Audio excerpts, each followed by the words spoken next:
ho.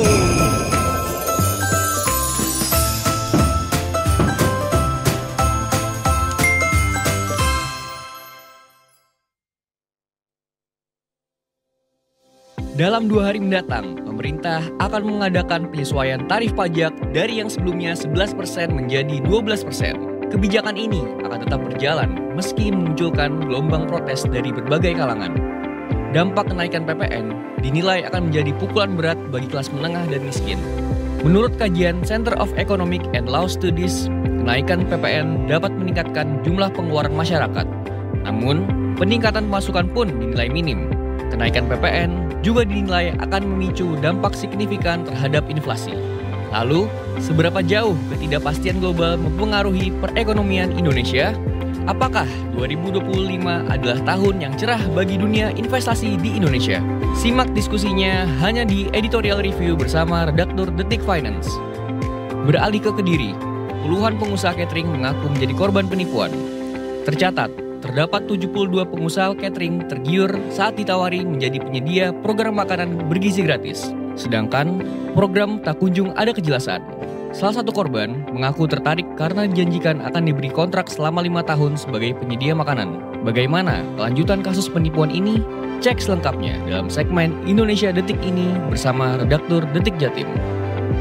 Menjelang akhir tahun 2024, banyak orang yang memotivasi diri menjadi lebih baik dengan menyusun dan membuat resolusi tahun baru. Namun, tidak jarang resolusi tersebut hanyalah sebuah wacana. Untuk menghindari kegagalan tersebut, simak kiat sukses menyusun resolusi tahun baru bersama Veronica Adesla selaku psikolog klinis dalam Sunset Talk edisi kali ini. Kini, kita akan membahas beberapa berita ekonomi jelang penutupan pasar saham IHSG. Dan mari kita sambut bersama host kita, Afifah Ahran dan Eiza Makfira. Detik sore, gak cuma hore-hore. Selamat datang di Detik Sore. Hore-hore.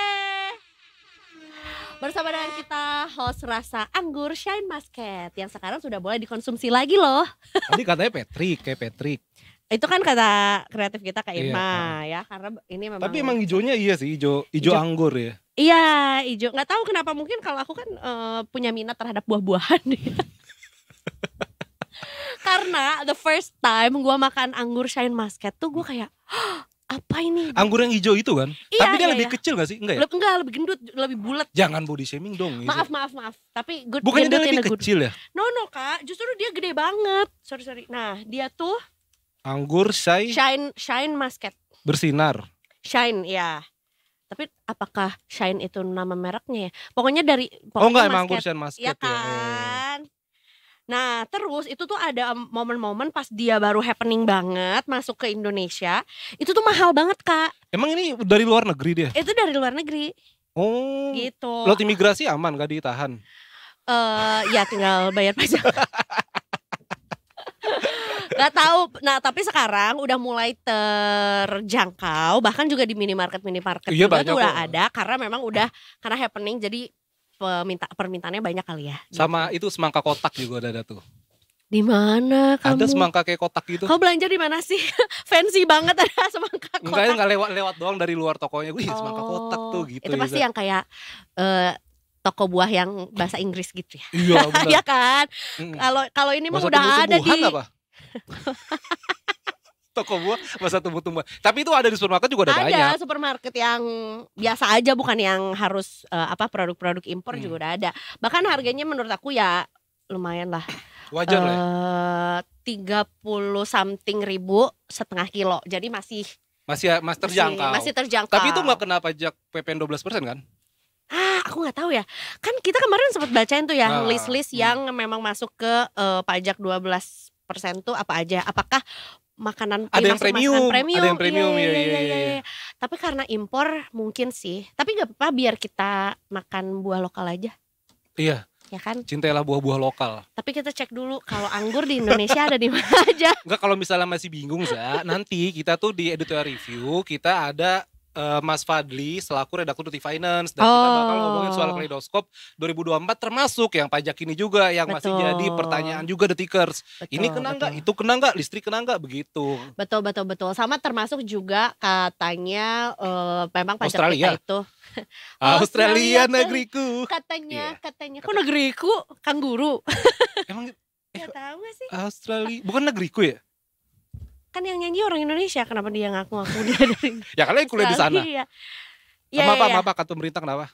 Oh sama, katanya kita tuh memang di angka 12% itu belum yang paling tinggi juga di ASEAN gitu, atau di Asia Tenggara. Yes. Jadi sebetulnya apakah mungkin ini waktunya kita untuk mendapatkan pendapatan negara lebih besar lagi melalui pajak, atau sebetulnya masih ada cara lain, atau mungkin sebenarnya negara-negara lain juga kita udah menderita dari dulu.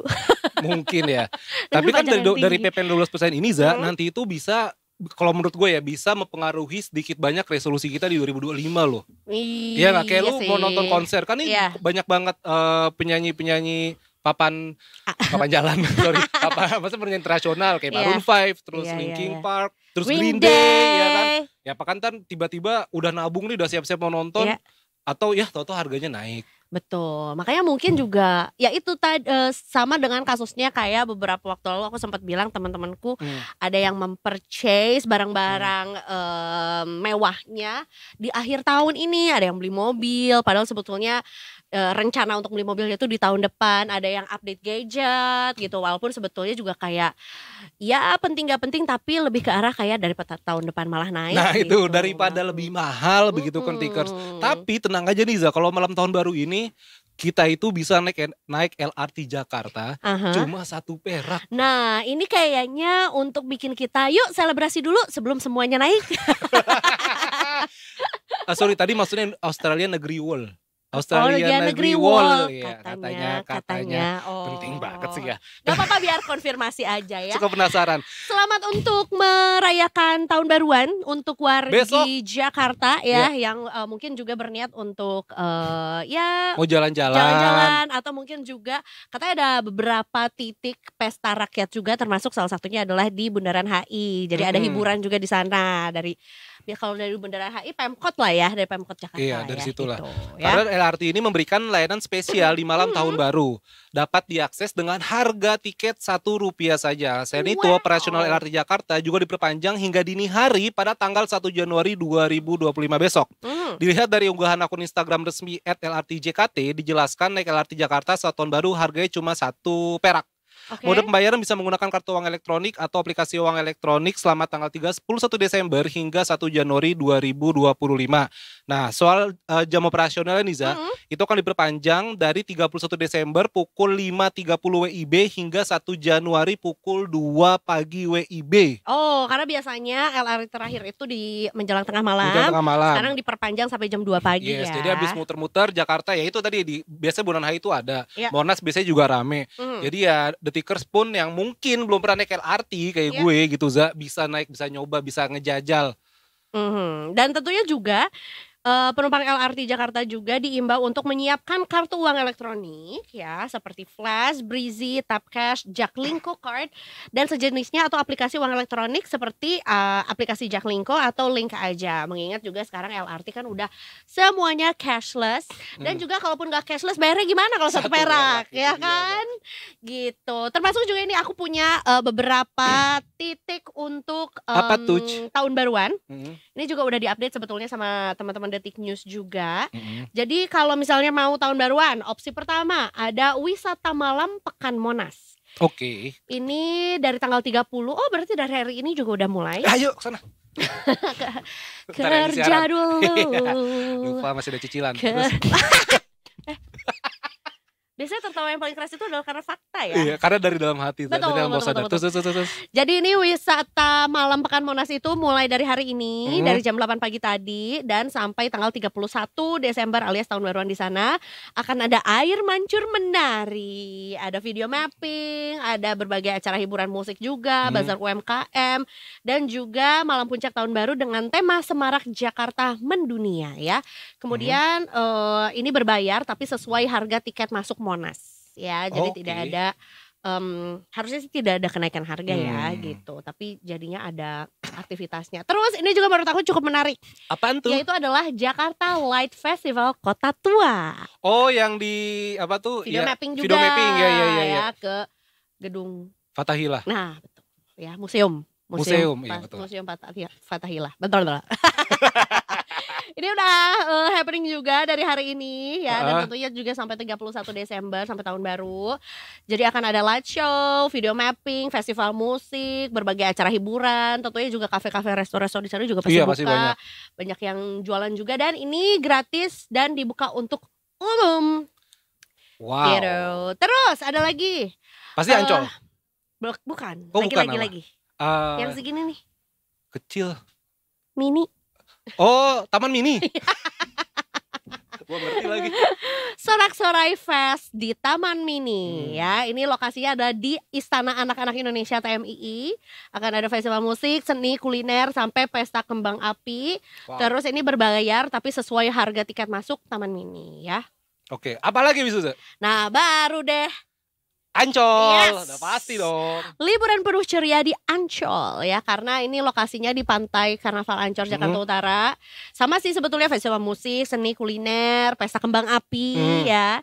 Dan ini berbayar sesuai dengan harga tiket masuk Ancol. Tapi kalau nggak salah Zak, kemarin tuh gue baru lihat di medsos gitu rame soal orang-orang parkir liar di Monas. Ini nyambung nih sama kita kemarin yang Bandung Zoo itu kan. Iya, Jadi- karena banyaknya pungut Iya. ya. Jadi karena banyak parkir liar gitu, jadi akhirnya kendaraannya dikempesin sama Dishub. Nah pada saat itu tukang parkirnya udah udah pulang kampung. Ya maksudnya kita nggak tahu gitu kan. Jadi kata mungkin orang datang, mungkin ada bang sih parkir di sini, tahu-tahu ya itu parkir liar, tahu-tahu dikempesin sama Iya, Dishub. Tapi pasti itu bayar di muka. Iya nggak? Iya Karena kan sih. kayak, ayo bang parkir sini, Bang, bayar iya. dulu. Iya, Terus terus dia dia cabut. Nah itu mungkin di Tikers juga harus hati-hati begitu ya, Iya, harus iya, cek iya. situs resminya juga, atau ya mungkin bisa bertanya di sosmed ya kan. Atau mungkin juga The Tikers yang mau kolom komentar kita Detik Sore gitu kasih tahu mau kemana-kemana aja tahun baruannya. Betul, walaupun punya info tentunya aja. juga dihimbaunya enaknya sih kita pakai kendaraan umum ya. Iya. Gitu, karena ini juga tadi kan kita udah kasih tahu kalau LRT ini cuman 1 perak aja di malam tahun baru. Nanti kita bakal cari lagi apakah sebetulnya Jaklingko-nya Nah, ini gue lagi apakah nyari. diskon. Terus Ternyata bus Transjakarta juga. bis Transjakarta diskon Iya, apa satu gratis? satu perak juga. Rp1 juga The Rp1 Tikers. ya. Rp1 juga. Jadi ini top up si kartunya goceng juga kayaknya udah bisa. Oh sampai ke Bunaken biasanya. Jauh ya. Kan judulnya Jaklingko. Melingkopi Jakarta. Melingkopi Jak, iya benar. Jadi kalau Transjakarta ini Ya. The Tikers berlakunya itu 31 Desember pukul 12 malam sampai 1 Januari pukul 23.59. Oh iya, Iya tapi kan? jatuhnya kayak hampir 2 hari lah ya. Hampir dari 2 hari. 1 sampai 1 malam. Naik gitu Transjakarta ya. enak banget Iya, itu. iya, iya, Kemana-mana iya. bisa. Karena mungkin jangkauannya juga lebih luas lah Lebih ya luas. gitu. Kalau LRT memang lebih Ya paling sini panjang. lebih panjang. lebih panjang. Oh lebih panjang, iya. Ya tetap jauh-jauh juga, tapi mungkin nggak terlalu. Enggak, itu lebih panjang kereta aja kan. Iya sih. Tapi maksudnya Iya, iya. kayak daerah Iya, lebih tempat banyak. tinggal gua tuh nggak dilalui LRT. LRT benar. gitu. Karena kan dia kan Tapi- menyasar ke Bekasi dan sekitarnya ya kan. Ya. Kan kelihatan dari sini kita kalau Sunset Tolok. Iya betul. Itu LRT. Kalau apa Sunset Tolok? Sunset Tolok. Nah, The Tikers bisa lihat lebih lanjut infonya di Dinas Perhubungan DKI Jakarta Instagram Dishub DKI Jakarta. Itu informasinya lengkap banget dari yang tadi serba satu, terus juga info traffic update, ya kan. Terus ada ini juga nih, oh ada malam muhasabah doa dan zikir juga tuh di Monas Masya ternyata. Allah. Dan dia ada banyak ini karena banyak acara, pasti Mhm. banyak rekayasa lalu lintas. Betul. Nah, ini juga ada update-nya lagi, berarti yang hanya berbayar Rp1 itu nggak hanya LRT, nggak hanya Apalagi tuh Transjakarta, MRT juga. MRT juga. Iya, MRT juga. Jadi kayaknya Iya, paling enak ya paling untuk bener ya. jalan-jalan, nggak usah mikirin parkir, nggak usah mikirin ya takut apa kendaraannya gimana-gimana, nggak usah takut macet, terutama yang LRT dan MRT-an gitu ya, nggak usah takut nggak ada kendaraannya karena pasti tiap 10 menit itu selalu ada juga gitu. Baiklah, selamat bertahun baruan. buat detikers juga yang mungkin berniat untuk tahun baruan di Jakarta dan Di sekitar. Jakarta, di Nah, Jakarta. di Jakarta dan Di Katarja. sekitarnya. Terus gue dimarahin lagi. Jangan dong. Nah, Di kita kalau kota lebih Jakarta. lanjutnya lagi, wait, tadi baru mau kita tersambung dengan Bribda ya? Bribda Tapi Eklesia. fun fact sebetulnya juga, nah kemarin kan aku abis pulang ke Bandung nih. Jadi aku sebetulnya juga baru nyampe Jakarta tadi jam 12 siang. Baik banget, cepet banget. Sampai. Dan aku jalan dari Bandung itu sekitar jam 10 kurang lah. Naik Jadi bus? sebetulnya enggak, naik naik kendaraan kendaraan. lewat MBZ. Oh, terus? Ya kan, Iya, itu bener banget sih. biar Kerasa. kita nggak ngantuk. Betul, yang nyetir biar itu. waspada. Biar waspada terus. Ternyata menurut penglihatan aku ternyata nggak semacet itu juga. Apakah walaupun sebetulnya di beberapa area arah Jakarta menuju Bandung memang ramai dan padat, tapi nggak macet yang stuck gitu. Apalagi yang dari Bandung ke Jakarta orang gua 2,5 jam. Cepet berarti Iya ya? kan? Berarti kalau gitu mungkin macetnya udah di kota Bandung, Za. Betul. Nah kemarin itulah yang terjadi. Karena kemarin Wow. aku sempat weekend keluar juga kondangan. Ya alhamdulillah macet. Wah, betul rame plat B ya di situ ya.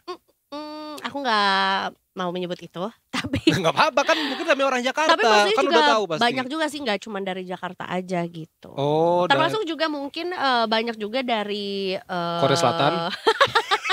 bisa jadi dari daerah lain juga, tapi pakai kendaraan, pakai taksi online. Online. Gitu. Pokoknya udah kota Bandung udah lumayan padet lah.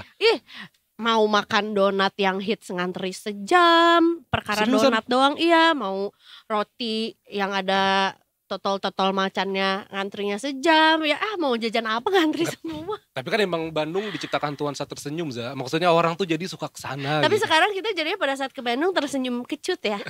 Macet ya. Sama kayak orang Jogja juga udah pada temen gua di Jogja udah kayak udah paling bener tahun baru di rumah nih, karena emang udah rame juga gitu. Coba kita tanya bestie kita ya, akan Oke. tahun baruan di mana? Karena sebetulnya juga ya sama seperti kita ya, masih akan terus bertugas juga di malam tahun baru. Mari kita menyapa Bribda Eklesia. Selamat sore Bribda Eklesia. Halo, selamat sore Afif dan Eiza. Sedang di manakah ini? Kak Afif bisa menebak? Lagi di jalan raya kayaknya. Iya iya dong, karena itu tidak mungkin CGI ya. Enggak deh, ini kayak di Jakarta deh Bribda ya. Bukan, salah. Saat ini saya berada di kawasan Bogor. Wow. Oh ya ampun. Di Bogor, Kempor meleduk. Nggak gitu nadanya dong. Gitu. Iya bener ya. Di Jakarta kebanjiran. Di Bogor angin ribut. Oh angin. Bukan kompor meleduk. Makasih. Sorry. Jadi informasi yang salah ya. Benyamin pasti nggak bangga sama aku. Bribda Eklesia jalan-jalan ke Bogor juga mungkin karena mungkin menurut aku ada sedikit penurunan kendaraan di Jakarta, tidak seramai, tidak semacet itu. Apakah berpindah ke Bogor? Apa gimana nih? Silakan laporannya. Baik, terima kasih Afif dan Eiza. Selamat sore Detikers, kembali bersama kami dari NTMC Korlantas Polri. Akan menginformasikan situasi arus lalu lintas langsung dari kawasan Gadok, Bogor, Jawa Barat. Dapat kita lihat bersama situasi arus lalu lintas di kawasan ini tampak cukup ramai dan terus mengalami peningkatan volume arus kendaraan dari berbagai arahnya. Karena baru saja dua arus jalan ke arah puncak sudah dibuka. Sebelumnya di kawasan ini diberlakukan rekayasa lalu lintas berupa one way arah bawah, yakni dari arah puncak yang akan menuju ke arah Jakarta, di mana keadaan situasi arus lalu lintas tampak cukup lancar dengan kecepatan kendaraan yang dapat ditempuh berkisar 20 sampai dengan 30 km per jam. Kami menghimbau kepada seluruh pengendara untuk tetap berhati-hati dan selalu mengikuti arahan dan petunjuk petugas kami di lapangan. Dan juga saat ini sudah berada petugas kami dan juga stakeholder terkait yang akan membantu kelancaran arus lalu lintas pada mudik tahun baru saat ini. Dan kami menghimbau kepada seluruh pengendara khususnya pengendara roda 2 untuk tidak menerobos jalur yang berlawanan arah demi keselamatan diri Anda dan juga pengendara lainnya. Dan kami juga tidak lupa untuk menghimbau kepada seluruh pengendara untuk kembali tetap memantau segala platform media sosial yang terkait dengan informasi arus lalu lintas maupun rekayasa lalu lintas yang berlaku untuk disesuaikan dengan jam keberangkatan para pengendara. Dan juga tidak lupa kami menghimbau kepada seluruh pengendara yang akan melaksanakan mudik perjalanan libur panjang Natal dan Tahun Baru untuk kembali mengecek kondisi fisik Anda dan fisik kendaraan Anda dalam keadaan prima sebelum melakukan perjalanan. Dan bagi pengendara roda 2 untuk tetap mengutamakan keselamatan, gunakan helm pada saat sedang berkendara. Dan juga Detikers, dikarenakan cuaca yang tidak menentu, kami menghimbau kepada seluruh pengendara untuk selalu menjaga batas maksimal kecepatan kendaraan Anda dan juga tidak lupa untuk selalu menjaga jarak aman kendaraan Anda dengan kendaraan lainnya. Bagi Detikers yang ingin mendapatkan informasi situasi arus lalu lintas selengkapnya, dapat menghubungi call center kami di 1500669 atau melalui SMS Center di 9119. Selamat beraktivitas, hati-hati di jalan, dan salam presisi. Demikian Bribda Eklesia melaporkan, kembali kepada Afif dan juga Eiza. Silakan. Baik, terima kasih Bribda Eklesia yang sudah melaporkan dari Bogor. Jangan lupa nanti makan lumpia, kan ada lumpia Bogor juga. Semarang nggak sih lumpia? Ada lumpia Bogor. Bogor roti unyil. Roti unyil ada. Iya. Oh, sama ini asinan. Sama bir kocok. Ada di Bogor, itu minuman khasnya. Itu seperti bir peletoknya. Biar sehat-sehat terus. Betul. Dan tentunya Bribda Eklesia kita mengucapkan selamat dan semangat bertugas untuk rekan-rekan yang lain juga. Semoga sehat-sehat, happy-happy, lancar-lancar juga ya Bribda Eklesia untuk menjelang tahun baru ya. Terima kasih Bribda Eklesia. Salam sore, presisi. salam presisi. Selamat bertugas. Ada lumpia basah Bogor, Iza, coba cari. Dia lebih basah bentuknya. Iya kan namanya lumpia basah. Biasa lumpia. Tahu. Lumpia kan goreng. Tahu yang Semarang. Yang Semarang ini tuh basah nih. Oh, yang jajanan sekolah nggak sih? Enggak Yang- sekolah juga nih, ini gede loh, Za. Ini kalau nggak salah 20 ribuan. Mau kan bisa dicari di situ ya. Oh iya, maaf. Ya kan punya kamu lebih gede itunya layarnya. Ini lumpia basah nih, ini ada di Jalan Surya Kencana, Detikers. Jadi waktu itu gue ya karena gue dulu pernah di travel kan, gue pernah Iya, liputan kuliner ke sana, Za. Dan Bogor tuh ternyata nggak cuma roti unyil, Iya. ada lumpia basah, Iya. ada bir kocok, Ya. terus dia ada martabak. Pokoknya hampir-hampir kebanyakan di Bogor itu makanan yang enak itu. Oh, Iya. bulat.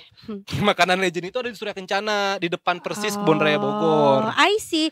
Ya. Jadi dalamnya toge gitu loh. I know, tapi sebagai yang besar di Bandung, Itu bukan lumpia. ini tuh adalah jajanan yang sangat common di depan sekolah. Kok gitu? Iya, jadi lumpia basah ini Detikers nih aku kasih lihat dulu deh sebagai bentuknya. Jadi dia itu isinya itu ada kayak yang coklat-coklat ini aku nggak tahu apakah dia acar atau bukan, tapi dia dari timun. Acar. Nggak ketebak ya pergerakannya. Ya, Mana ini sih? tuh timun. Abis gitu ada toge. Kalau toge abis gitu iya. ada telur. Abis gitu dia digoreng dulu Iya. Dia nggak digoreng. Digoreng lah karena pakai minyak sedikit. Abis gitu dia kulit lumpianya Ditutup. dikasih kayak lem tapi manis. Yang Lem apa? Dia bukan lem, jadi dia tuh Oke. dia tuh adalah kayak apa ya, dari aci gitu. Tapi dikasih gula, jadi dia untuk nge-wrapnya biar nggak Oh, biar tumpah tumpah. kemana-mana. Iya. Tapi itu Baru makan di di sana situ. di Bandung kayak pakai sendok juga. Pakai sumpit. Oh, beda di sini Dimasukin pakai plastik. sendok kalau di Bogor. Oke. Dan dia itu emang cara yang aja lebih sih. enak saat panas kan, Za? Betul. Oke, gue Dan- kata-katain pas itu. Kenapa tuh? Biar dia panas.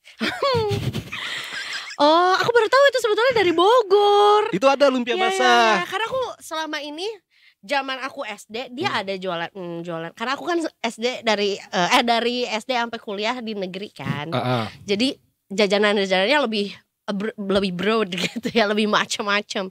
Di depan SD aku ada, habis itu pindah sekolah ke SMP ada lagi yang jualan, SMA ada lagi yang jualan, kuliah ada lagi yang jualan. Tapi Jadi itu- aku mengira ini dari Bandung. Tapi itu apa namanya? Apa? Bentuknya gede apa kecil? Karena kalau di Bogor, Za, itu Mm. gede banget. Itu beneran satu porsi itu bisa buat 2 orang. kenyang. Oh, enggak sih yang punya Itu aku kecil. kecil-kecil ya. Apa karena dijual ke anak sekolah ya biar terjangkau. Jadi dulu tuh harganya gocengan. Iya sih, Ya make kan. sense sih. Jadi dibikin versi Dibikin lebih light murah lah ya. gitu. Anak ayamnya jadi warna-warniin. Sekarang udah gak ada kayak gue udah beli lagi warna merah gitu, kasihan banget. Tapi dia ini ya umurnya nggak panjang ya. Iya, umurnya gak panjang. Lebih gue lepasin sih, kayak udahlah biarin kemana. Dan termasuk juga itu adalah sebenarnya mungkin kalau kita berhasil untuk membesarkan si anak ayam warna-warni itu, bisa kita petik seperti lebih baik telur hari ini daripada ayam besok. Gimana tuh? Karena itu adalah kayak daripada gambling untuk something bigger tomorrow, mendingan yang sekarang aja. Yang pasti-pasti aja gitu. Tapi walaupun sebenarnya dengan quote yang satu itu kayaknya rekan-rekan kita yang memang paham investasi tidak setuju ya. Karena memang yang namanya investasi itu ada ilmunya. Iya, gitu. betul. Walaupun sebetulnya nih ya ada beberapa sentimen juga yang mau kita bacain untuk Detikers di sore hari ini menjelang penutupan. Sepertinya sudah, Ibu. Udah ya? Sudah jam 4, Bu. Udah jam 4. Menjelang akhir tahun deh ya gitu ya. The last two days in 2024 ya. Jadi sebetulnya di akhir tahun ini ya ada yang terjun bebas nih katanya. Yes, Detikers. Jadi ini dari market review kita bisa lihat IHSG ini bisa dibilang terjun bebas di akhir tahun. Hari ini pun sebenarnya masih di 7.000-an 79. Walaupun tadi pagi itu sempat merah, ya. Sempat merah tapi akhirnya bisa naik lagi walaupun belum tembus di 7.100. Sekarang itu 7.079,91 ya. plus 0,62%, ya kan. Dan memang dalam sepekan terakhir nih IHSG menguatnya tuh emang tipis banget 0,42%. Sementara sebulan terakhir itu sempat minus. Maka sempat merah hijau begitu kan, Za? Betul. Walaupun sebetulnya juga untuk dari jumlah transaksi yang terjadi hari ini cukup lumayan ramai nih ya, karena sekitar nyatetin. Enggak sih, ada aplikasi-aplikasi atau mungkin juga sumber informasi yang lebih akurat ya dibanding aku nyatetin. Karena juga jumlah transaksinya ada di 11,4 triliun juga di hari ini. Tapi sebetulnya juga ada beberapa sentimen nih yang juga membuat ya IHSG atau market Indonesia nih begini keadaannya sore hari ini. Jadi memang juga sell off di indeks utama Wall Street ini dikabarkan mulai meningkat. Jadi mendinginkan Santa Claus Rally yang di tahun ini terbilang cukup luar biasa, tapi dipicu oleh penurunan saham Magnificent Seven seperti Tesla yang merosot 4,9% bersama dengan Amazon.com, Microsoft dan juga Nvidia gitu. Jadi sebetulnya para strategi pasar ini di Wall Street memperkirakan masih ada beberapa potensi kenaikan terbatas untuk pasar bullish ini, yang mana hari pelantikan Presiden Trump ini merupakan titik pivot dari semua berita baik perspektif yang sudah terprice in di pasar gitu. Jadi sebetulnya juga ada beberapa pengaruh juga dari Donald Trump juga yang akan di it's not helping yang akan dilantik ya kan, yang akan dilantik di Januari mendatang ya, yang telah mengusulkan deregulasi, pemotongan pajak, kenaikan tarif dan juga kebijakan imigrasi yang lebih ketat. Dan ini tuh dipandang sama ekonomi itu sebagai pro pertumbuhan dan inflasi. Begitu. Karena kan memang Donald Trump ketika dia terpilih diumumkan terpilih, dia kan langsung datengin ke bursa efeknya Amerika kan, yang akhirnya membuat pasarnya itu bergairah lagi begitu. Betul. Pun hari ini sebenarnya big caps itu masih merah semua loh, yang gede-gede semua tuh BBCA tuh masih merah, BBNI tuh masih merah. Itu yang kamu taruh semua di situ. Sebutinnya ya. Ini lebih kecurhat sih. Oke. Begitu, tapi memang di 2025 ini kalau dari pantauan Detik Finance itu BI itu Bursa Efek Indonesia membidik 66 IPO dan 2 juta investor baru. Jadi memang menargetkan 66 perusahaan di tahun 2025 untuk pencatatan saham atau initial public offering IPO. Jadi sahamnya bisa dimiliki oleh umum begitu kan, Za? Apakah Iza termasuk 2 juta investor baru nanti? Amin. Mudah-mudahan ya. Coba kita lihat aja kondisinya. Saya kan masih dalam kondisi gigi ekonomi. Iya, masih merah. Tapi kalau kemarin kata Mbak Sheryl justru kalau lagi merah itu kita bisa ngelihatnya lagi diskon nih. Ya, gitu. Karena kan memang pasar kan naik turun. Harus. Aku mengejarmu. Jatuh bangun gak sih? Iya, jatuh bangun. Terus. Gitu Za, gitu aja terus lagi. Oh, baiklah. Tapi memang 2 juta karena memang itu Mbak Seri tuh bilang kalau nggak salah belum banyak orang Indonesia ini yang melek untuk berinvestasi di pasar uang begitu kan. Entah itu di saham, entah itu di reksadana begitu. Padahal dia salah satu cara untuk menginvestasikan untuk mengamankan uang kita di 10 tahun ke depan gitu Detikers. Mendatang, di masa mendatang ya. Baiklah kalau begitu Detikers itu aja ya yang mungkin kita bisa sampaikan juga sama Detikers.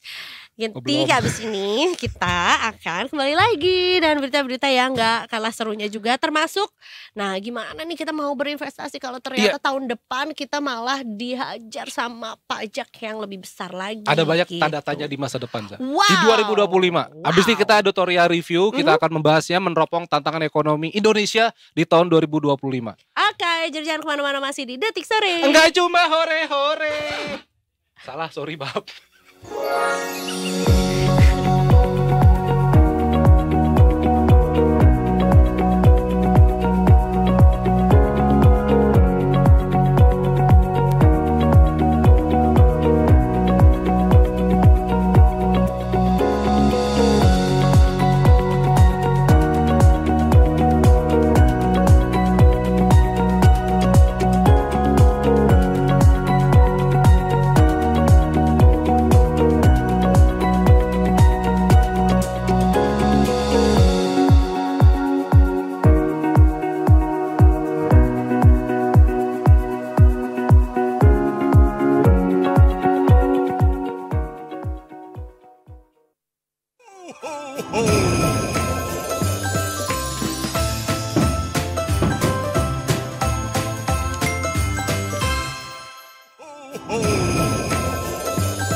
Jadi gue waktu itu Welcome back di Detik Sore. Gak cuma hore-hore. Jadi itu apa Za? Jadi gue waktu itu Apa waktu itu? Kita ngomongin apa sih? enggak, jadi aku tuh kayak pengen sedikit throwback aja gitu di tahun 2024 ini udah apa aja yang terjadi. Januari aku berkenalan dengan itu ada lagu Kaleidoskop ya. Lalu Kaleidoskop bener. Habis itu lo keduanya 11 Januari kalau nggak salah. Putus dong. Baru Januari aku berkenalan denganmu, 11 Januari berakhir Putus, di Januari. Iya. Ya. Apa-apa. Tapi tidak apa-apa. Ini kita mau throwback juga mengenai apa-apa saja yang terjadi di tahun 2024, terutama di bagian keuangan kita. Gimana? Sudah merasa lebih kaya dibandingkan tahun lalu atau belum? Kaya itu relatif. Oh wow. Berjuang itu wajib. Keren banget bro. Mantap. Kalau aku tuh kaya, tapi depannya Sri. Sri kaya. Tapi lebih enak coklat sih. Iya, Sri kaya tuh kelapa gak sih? Dia kaya ya Mas Sri. Kalau deket India ada Sri Lanka. Iya, itu emang negara Sri Lanka. Iya, emang masih Sri Lanka namanya. Masih, itu kan negara yang wanitanya kan dikit. Karena Sri Lanka. Wah, Srinya langka nih. Iya kan? Iya. Wow. Nggak nyangka, nggak nyangka. Tapi kita nggak nyangka juga di sini kita sudah kedatangan Mas Fadli Fauzi Rahman selaku redaktur Detik Finance. Selamat sore Mas Fadli. Halo, selamat sore. Detik Mas. Tadinya pas datang ke sini mau ngobrol dengan serius, begitu lihat openingnya begitu kita santai aja lah ya. Iya Mas ya. Tadi sempat tegang kita Detikers. Kayak di ala ya. Ngomongin soal Kaleidoskop. Kita akan mengabsen apa-apa saja. Ekonomi Indonesia. Mantap. Keren banget. Padahal mah ya. Gimana? So far 2024? Ya gitulah ya. Banyak lika-liku. Oh, Gitu. banyak lika-liku. Ya tapi harus begitu ya, biar seru, Betul. biar nggak flat gitu. Jadi selama 2024 yang menjadi sorotan Detik Finance apa aja nih? Gue kira mau bridging lagi. Gue gak nemu. Tadi gue kepikiran Mas Adi kan nih selaku redaktur Detik Finance ya. Dia ngomong 2024 ya begitulah lika-liku. Ini orang yang ngerti ekonomi loh. Apalagi kita yang tiap hari hahi aja. Iya, roller coaster. Iya, kita mau menertawakan siapa lagi selain hidup kita sendiri. Nah, betul. Ya, Kita sotoy-sotoy aja ini. Suka gitu ya Bang. Gimana Mas? 2024 ini kaleidoskop tadi kata Eza sorotan sorotan titik fans ini apa aja sih Mas? Jadi off the record tadi sebelum kita mulai Waduh. Waduh. wow. Nggak yang bahayanya kok. Oh iya. Katanya 2024 diawali dengan pemberitaan bahwa banyaknya Gen Z yang menganggur. Betul. gitu. Itu Januari itu kalau nggak salah tuh BPS Badan Pusat Statistik tuh mengeluarkan data kalau sekitar 9,9 juta, hampir 10 juta generasi muda tuh nganggur gitu. Wow. Jadi itu walaupun kita dapat bonus demografi, tapi ya gitu demografinya banyak yang pengangguran gitu sih. Itu yang jadi fokus kita di 2024 awal Januari. Karena Tuh. sebetulnya juga aku sempat ingat di awal 2024 juga, walaupun aku lupa ya itu bulan apa, tapi yang jelas juga mantan presiden kita Pak Jokowi juga itu sempat bilang kalau kita itu dilanda badai gig ekonomi. Nah, kenapa itu nempel banget ke gua? Karena gua adalah salah satunya. Oh gitu. Sebenarnya gig ekonomi itu lebih ke freelancer gitu. Jadi sebetulnya banyak masyarakat Indonesia terutama di generasi Gen Z juga itu lebih banyak yang menggantungkan ya pekerjaannya itu dari freelancer, dan itu sebetulnya agak kurang baik ya dianggapnya sama negara. Lebih merasa bebas ya, pengen bebas gitu kali ya. Betul, termasuk juga resikonya adalah ya kita-kita yang freelancer kan nggak punya uang pensiun, kita juga BPJS juga pribadi nggak ketenaga kerjaan misalnya kayak gitu-gitu, nggak ada Pemasukan juga penjaminan. nggak tetap. Betul, pemasukan juga nggak tetap gitu. Ya itu juga sempat di-highlight kan kita di awal tahun juga. Jadi visi Indonesia Emas 2045 tuh kayak agak susah gitu kalau kondisinya begini. Itu sih yang kemarin tuh kita highlight di 2024 Januari itu. Oke. Terus Kemudian ada pinjol juga yang ilegal tuh Mas. Dan emang ada pinjol mah pinjol memang- yang legal? Iya enggak, ini pinjol ada, legal. ada. Oh ada. Pinjol tuh istilah umum. Oh iya, pinjaman online. Oh iya, gitu. iya. Oke. Yang pinjol yang legal tuh diawasi OJK. Betul. Karena mungkin stigmanya sekarang Betul. Oh orang yes. dikit-dikit pinjol, habis Betul. gitu juga banyak pemberitaan mengenai ya stigmanya negatif lah Betul. pemberitaan pinjolnya. Jadi aku merasa kayak ya pinjol itu ilegal, padahal sebenarnya enggak ya. Makanya sekarang kan ganti nama, Jadi pinjaman daring. oh Gitu, pindah. Betul. Enggak. Pinjaman daring. Tari piring ya. Apa tadi apa? Pindar apa? Iya. Oh pindar, pinjaman Dia daring. menghilangkan daring. stigma negatif tadi itu. Oh. Karena kalau pinjol memang udah stigmanya negatif terus kan. Iya, Ilegal gitu. Jadi kalau pinjol mah dari tahun ke tahun memang ada ya. Cuman kemarin tuh tahun ini tuh dia sempat masuk kampus. Gitu. Oh iya yang buat Pinjol masuk ke salah satu kampus besar lah di Bandung gitu. Jadi dia menawarkan, bekerja sama dengan kampus, menawarkan ke mahasiswanya kalau mau pinjaman bayaran dari pinjol. Itu rame Aku tahu. tuh. Karena salah satu kampus yang juga bersuara mengenai ini adalah salah kampus aku juga. Wow. Iya. Karena ini sebenarnya membenchmark kepada student loan yang udah diterapkan sama negara Betul. lain kan Betul, sebetulnya. betul. Tapi akhirnya juga banyak yang bersuara juga kayak sebenarnya student loan juga lihat deh teman-teman kita yang di luar negeri Iya, juga iya. bekerja untuk membayar biaya pendidikannya tuh menyebalkan sekali, maksudnya Betul. panjang sekali gitu. Bahkan sudah lulus juga sampai Tetap lama harus- gitu kan, tetap masih harus bayar gitu kan. Begitu. Dan itu masih dilanjutin gak sih Mas? Apa udah enggak ya pinjol di kampus itu? Masih ada Oh masih ada. Heeh. Walaupun banyak Cuman pertentangan. memang di review juga gitu, dikaji ulang gitu. Tuh. Terus apa lagi Mas yang 2024? Terus kita tuh judol kan Iya. makin merajalela, banyak bunuh diri segala Udah macam. ada duta judol baru belum sih Mas? Kemarin siapa ya judul baru? Itu Judul yang siapa? iya Sadbor. Oh Agus. iya. Satbor. Sadbor kan? Satbor. Iya. Oh, yang Sadbor. Nggak Oh, yang jadi kemarin duta ya, ditangkap ya. tapi maksudnya Oh, kayak gitu. dia diduga Iya. melakukan promosi judi online melalui platform TikToknya, tapi ternyata enggak, dan akhirnya dibebaskan bersyarat juga sama kepolisian juga gitu. Nah biasanya kan dijadikan duta anti judol nasional Ada-ada aja ya, gitu, iya, tapi iya. ternyata enggak. Dan judul itu Gitu. Mas di sepanjang 2024 ini memang meresahkan atau sangat meresahkan sih? sangat atau sangat meresahkan. Iya, Itu aja.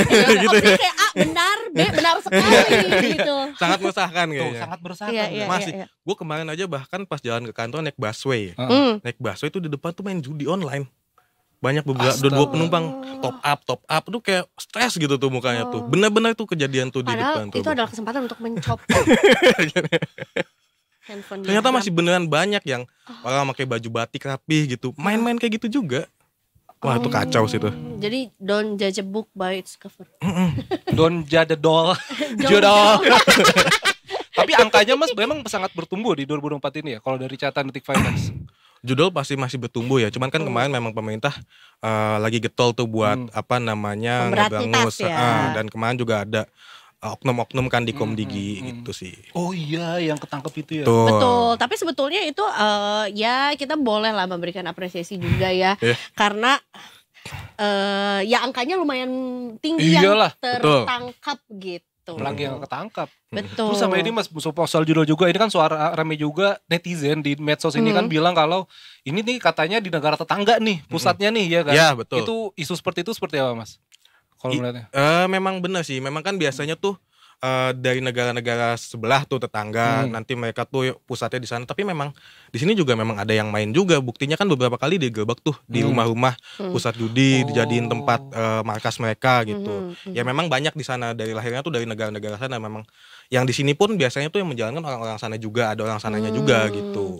Bahkan di negara itu ya katanya saking banyaknya orang Indonesia yang bekerja di sana untuk ya apakah jadi operator atau jadi apalah dan untuk si judi online itu sampai banyak warung pecel pecel nasi. Coba lu lihat deh di negara itu. Ya, jadi kayak emang bener-bener bukan ditranslate pakai bahasanya mereka atau aksaranya mereka lah ya gitu. Bener-bener pecel ayam gitu, pecel lele bu ini gitu. Tapi ya itu lokasinya adalah di negara itu. Padahal gitu. mereka pekerja itu ngakunya mereka tuh kena tipu kan.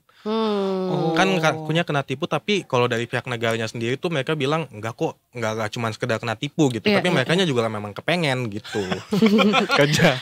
Karena memang karena memang menggiurkan katanya sih. Betul dan mungkin juga nggak tahu ya. Ini kan sebetulnya happening di beberapa bulan lalu lah ya. Let's say 2 bulan yang lalu lah ya untuk si berantas judi online dari Komdigi itu. Tapi mungkin ada keterbatasan untuk melakukan tangkap tangan ketika itu berada di luar wilayah Indonesia gitu kali ya. Mungkin ya. Karena memang itu kan wilayahnya udah wilayah punya kebijakan sendiri, punya peraturan sendiri. Jadi memang susah diberantasnya kalau kayak gitu. Paling mesti ada kerjasama bilateral dulu kan kalau kayak gitu. Iya. Ada janjian dulu sih. Iya, mudah-mudahan masih terus berlanjut ya. Maksudnya nggak cuman ya berakhir di kemarin aja terungkap ada dari oknum-oknum dari Komdigi juga. Karena sebenarnya ini masih ada update juga sih. Detik.net masih memberitakan kayaknya fokus Detik.net Komdigi blokir 5,5 juta konten judi online hingga Desember 2024. Jadi it's still happening ya. Dari Komdigi juga masih masih ada gerakan-gerakan ya yang dilakukan juga untuk memberantas judi online. Tapi yang mengerikannya lagi ya, pemain judi online ini ada 4 juta orang yang bermain setiap harinya. Dan 80.000 diantaranya adalah anak-anak. Anak-anak. Iya, nih tuh lihat. Ini yang mengungkapkan adalah Wamen Komdigi, Bapak Nezar Patria. Pak Nezar menyebutkan ada 4 juta masyarakat Indonesia yang bermain judi online setiap hari, termasuk 80.000 anak-anak yang bermain judi online. Ya, anak-anak tuh kan berarti di bawah 18 tahun, ya pelajar lah. Iya, mungkin SMA kali ya. Iya, gitu. Gitu. Terus habis judi online ada ini juga Mas yang kalau nggak salah 2024 itu yang rame soal tapera. Betul, tapera. Itu gimana Mas? Tapera itu kan kemarin sempat rame karena pemerintah bilangnya konsepnya menabung. Cuman ternyata wajib, jadi iuran wajib. Itu yang pekerja kelas menengah tuh pada teriak-teriak kan tuh.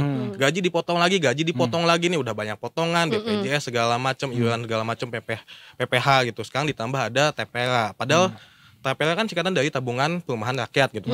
Namanya aja tabungan, sukarela dong, tapi ini iurannya wajib. Itu dulu tuh sempet diprotes lah banyak orang kayak gitu. Meskipun memang waktu itu kan iurannya kalau nggak salah 3%. 0,5% dibayar sama perusahaan, kita bayar 2,5%-nya. Itu sih. Kalau katakanlah gaji UMR tuh sekitar 5.070.000, 2,5% dari situ ya paling dapat kita 200.000 bayar tapera, kurang lebih begitu. Itu sih maksudnya. Tapi banyak juga yang menyatakan kalau misalnya memang Rp200.000 dipotong tiap bulan, berarti alhamdulillah kita akan memiliki rumah itu seutuhnya di usia kita 326 tahun. Iya. Pun tapi kalaupun dipotong, kita udah punya rumah juga tetap dipotong kan gitu. Iya. Jadi kita mensubsidi orang yang belum punya rumah, Betul, sedangkan kita sendiri misalnya masih KPR mesti bayar cicilan Iya, utang cicilan dulu kan juga. gitu. Tidak dihapuskan juga ya Iya. KPR yang Jadi sudah kita miliki kita udah sebelumnya. mesti bayar cicilan, terus bayar subsidi ke orang lain gitu kan. Dan itu kan rumah subsidi gitu. Jadi kita buat apa gitu? Itu yang dibayar di protesnya. Tapi tuh akhirnya tapera ini bakal tetap akan dilakukan kan Mas? Apa masih dikaji? Kemarin tuh sempat hanya pengen ke pegawai BUMN dan PNS, tapi sekarang masih dikaji lagi. Soalnya Menteri Perumahan yang baru ini si Marwara Sirait ini kayaknya dia tuh kayak kurang serk gitu dengan kebijakan ini gitu. Makanya dia bilang sih mau dikaji dulu gitu. Setelah banyak protes pertentangan gitu. lah. Berarti di slip gajinya udah ada potongan taperanya belum? Belum. Kan? Belum. Aku kan gak punya slip gaji. Aku nanya itu maksudnya. Ya makanya aku mau Penasaran. nanya apakah Belum, kan belum kalau ada, dari belum slip ada. gaji kan Belum, ada ininya. Belum ya, belum ada. Belum. Biar cicilan aja yang ada. Mesti protes terus kayaknya tuh. Dan itu Mas apa namanya kalau nggak salah yang subsidi 3 juta rumah juga itu bakal jadi highlight juga ya? Kalau subsidi 3 juta rumah itu kan kemarin dibilang juga sama pengusaha kalau ada yang gratis, tapi kalau yang di tanah milik negara. Gitu. Jadi nggak semuanya gratis gitu. Dan tidak dimiliki, kepemilikannya tidak sepenuhnya memiliki oleh pingsan. Kepemilikannya tidak sepenuhnya dimiliki oleh mu. Sebenarnya lagi kalau subsidi rumah ini udah dari dulu kan. Iya, Udah dari dulu kan, sekarang ada yang namanya FLPP, bunganya 1% rumah-rumah subsidi yang harganya 100 jutaan gitu.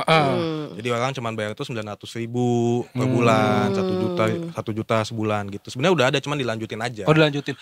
Tapi Mas soal rumah subsidi juga, mungkin pertanyaan gue pribadi ya. Gue beberapa teman gue ada yang punya rumah subsidi. Itu yang ya mohon maaf ya kondisinya tuh kayak enggak tanah 60 seadanya, bangunan seadanya gitu. Apa temboknya diketok, tau bisa retak. Bener gak? Ataupun Biasanya lokasinya temboknya satu itu sama tetangga kan. Iya, jadi dia diketok nih. Jadi sekat aja gitu ya.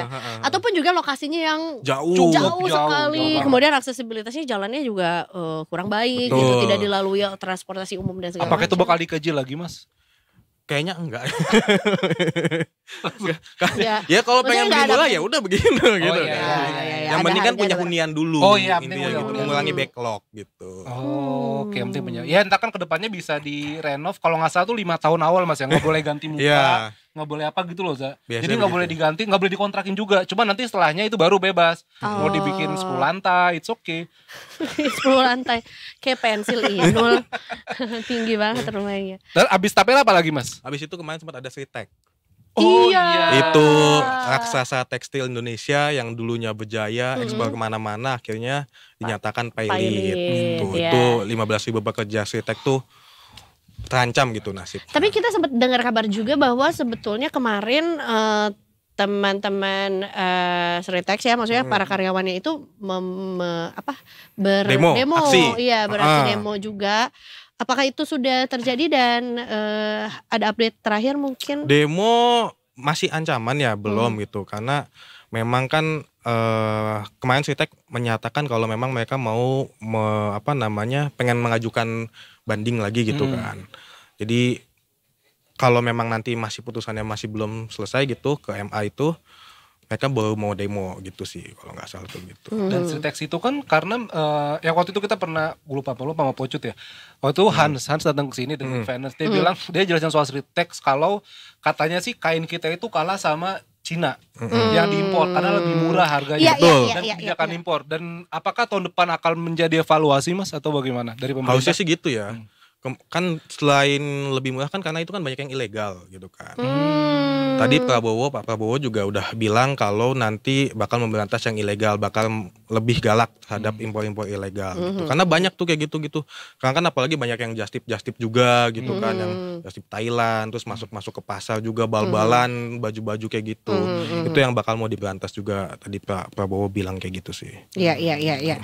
Jadi biar ya meningkatkan produksi dalam negeri aja gitu ya, dibandingkan juga memilih yang sebetulnya ini tuh murah tuh, dibalik murah tuh ada pajak yang tidak dibayar, Betul.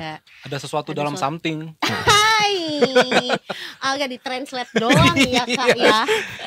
Terus aku juga dapat meme dari sosmed. Apa Ah. tuh? Aku sekarang sebagai perempuan gak mau ngasih effort 100% karena kena potongan pajak 12%. Wadaw. It's actually Aduh. funny buat meme-nya, Iya. tapi sebenarnya kayak iya juga ya gitu. Iya. Sebenarnya kalau dilihat secara angka 12% ini bukan angka yang kecil menurut aku ya kan. Ya maksudnya ya dari 100% dipotongnya 12% ya lumayan gitu. Iya. Dan ini udah ketok palu ya Mas ya. Udah, kita Yang tinggal artinya- terima aja. Jadi abis kembang api dar 12%, 12%. gitu ya. Betul. Ini sebetulnya masih jadi perbincangan sampai sekarang karena memang juga munculnya juga di beberapa bulan terakhir ini ya. Sebenarnya isu ini. kan PPN ini udah dari kenaikan PPN ini udah dari agak lama dibahas di di DPR kan, dan sudah lama tuh dipersetujui sama DPR tuh udah lama. Cuman memang mungkin baru rame ini sekarang gitu, orang pada baru ngeh gitu, ada presiden baru, ada omongan-omongan miring gitu. Jadi mulai ya udah diprotesnya baru sekarang, padahal sebenarnya udah lama ini tuh gitu. Walaupun sebetulnya sempet aku kayaknya bukan revisi tapi ya update lah ya mengenai apa-apa saja yang akan terkena pajak 12% karena ternyata nggak semua gitu ya Mas ya. Termasuk yang pasti akan kena pajak 12% adalah barang-barang mewah atau Betul. barang premium. Betul, gitu. betul. Barang-barang premium kayak misalnya tuh kalau jasa ada misal sekolah internasional, rumah sakit berkelas internasional, Oke. kayak gitu-gitu. Kalau misalnya barang-barang premium kayak tas, sepatu atau barang-barang impor, gadget, atau gitu barang kan. elektronik kayak Betul. kulkas yang lebih dari 2 pintunya Kak. Kulkas 2 pintu sama lebih 1 dari kamar 1 mandi pintu dalam. ya? Iya. Tapi tidurnya di luar. Gimana sih?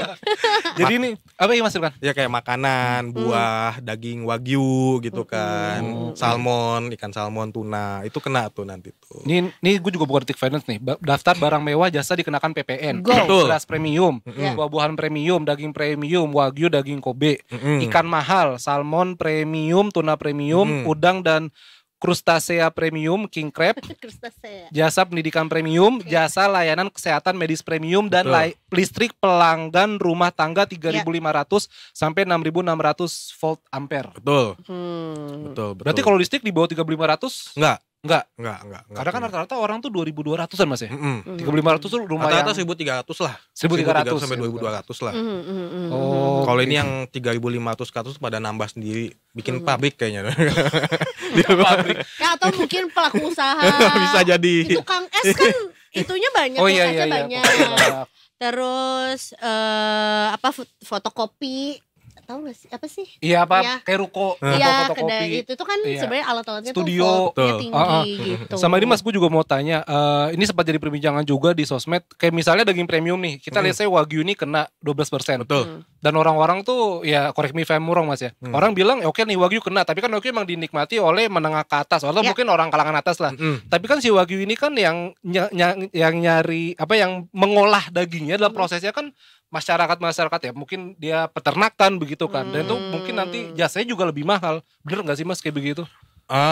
Enggak sih sebenarnya. Sebenarnya enggak begitu karena memang jasa emang sama aja gitu. Kan yang PPN naiknya bukan buat bayar ke si jasanya itu. Emang gitu. untuk si barangnya ini ya. Kayak gitu. PPN naik kan memang buat pendapat duitnya tuh buat masuk ke kantong negara, bukan ke si jasanya. Gitu.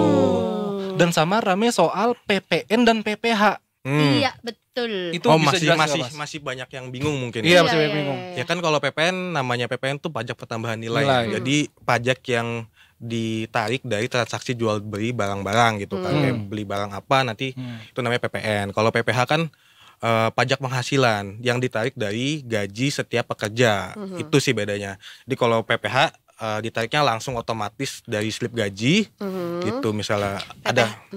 Ya kalau PPN tadi kalau kita beli barang itu aja. Oh, PPH itu tuh yang kita laporkan Iya, atau dilaporkan sama kantor kan? Betul. Iya. Jadi sebenarnya kalau PPH itu nggak semua pekerja sih ditarik. Jadi ada batas-batas yang diberlakukan kena PPh. Kayak misalnya ada PTKP, itu yang tidak kena pajak itu sekitar 54 juta, dengan yang punya gaji 54 juta per tahun itu nggak kena pajak gitu. Itu sekitar gajinya 4,5 juta tuh nggak kena pajak.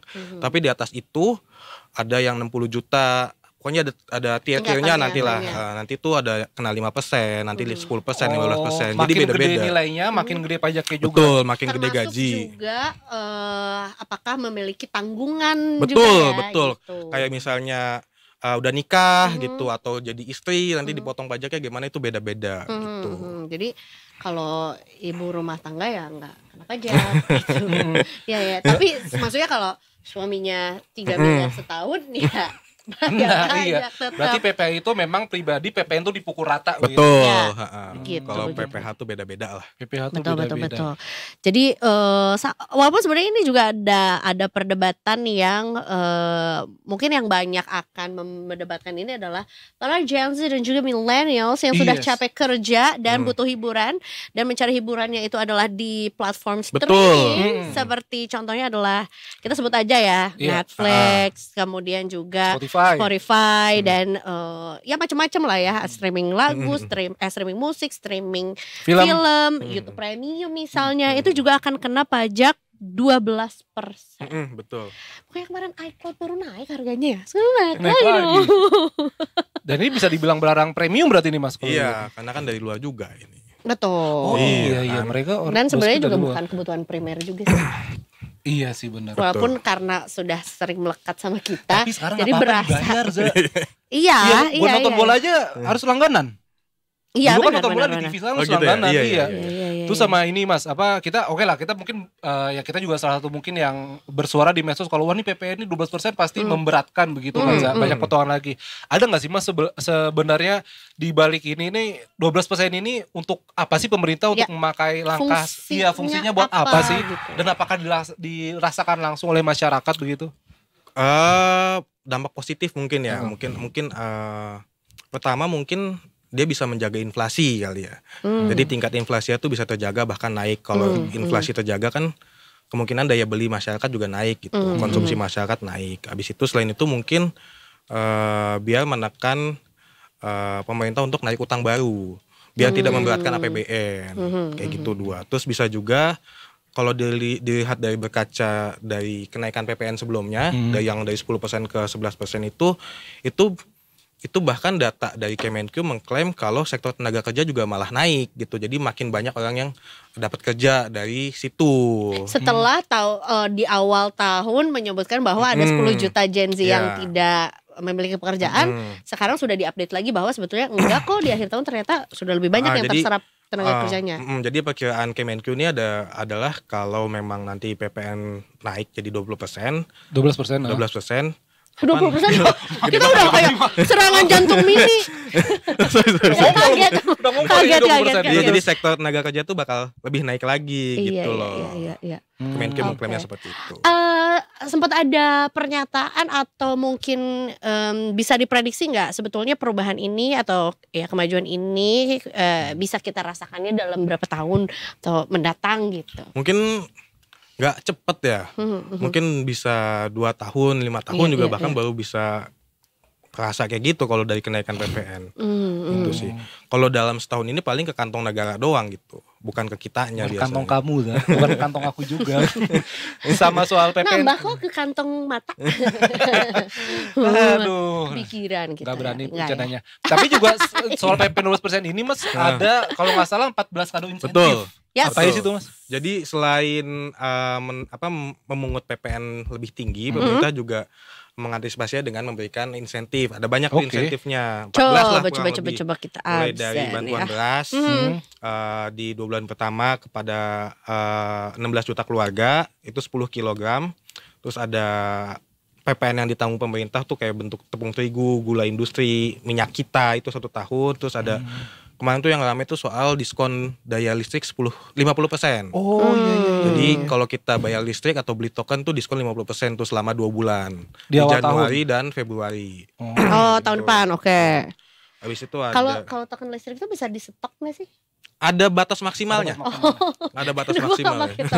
Iya. Ya berarti kalau untuk teman-teman yang pakai token berarti bisa kayak misalnya budgetnya untuk 2 bulan bisa jadi untuk 4 bulan kan? Bisa. Karena diskonnya 50%. Bisa. Jadi setiap volt ampere itu setiap kelas pengguna daya itu ada masing-masing batas maksimal pemakaian. Kayak misalnya 450 berapa, 900 berapa, 1300 berapa gitu. Nanti dihitung-hitung gitu. Oke, sama kalau nggak salah juga ada diskon 50% tenaga listrik udah ya. Ada 14 banyak banget ini. Di finance ada sih ini. Yang panjang banget ini. Ya terus ada insentif buat kendaraan hybrid kan tuh, baru kan tuh. Dapat insentif 3% pajaknya. Tapi sebenarnya pemilik kendaraan hybrid tuh kalangan mana? Hybrid dan EV lah. Kalau hybrid itu kan yang 2 kan, yang bisa manual dan yang enggak. bisa. Kalau hybrid kayaknya mesinnya ada tenaga listriknya juga kayaknya. Tenaga listriknya juga. Enggak, jadi kalau nggak salah tarikan pertama itu pakai listrik hybrid. Cuman ntar selanjutnya juga masih pakai bensin. BBM gitu kan. Iya. Tapi maksudnya kayak siapa pemiliknya gitu. Yang berduit kali. Karena menurutku kendaraan BBM sama kan kadang-kadang jenis merek mobil ini gitu ya ngeluarin 2 versi, ada versi BBM, ada yang versi hybrid kan. Harganya beda ya? Harganya lebih mahal hybrid, tapi yang dikasih insentifnya tuh justru yang hybridnya. Hybrid. Gitu. But it's okay. Satu upaya juga lah ya. Semoga ada insentif lagi lah ntar pemerintah. Amin. Betul. Kita juga nggak terbatas nih Mas, sudah disuruh. Udah ya. Gak apa-apa, bisa lanjutin lagi sampai pukul 20. Kita belum gosip yang tadi tuh yang pas off air. Apa tuh? Apa tuh? Ikutan juga terakhir nih Mas, menurut pandangan tim Detik Finance nih, bagaimana melihat prediksi ekonomi Indonesia di tahun 2025? Wadaw. Enggak suka jujur orangnya. Enggak diplomatis gitu. Wadaw. Enggak juga nih.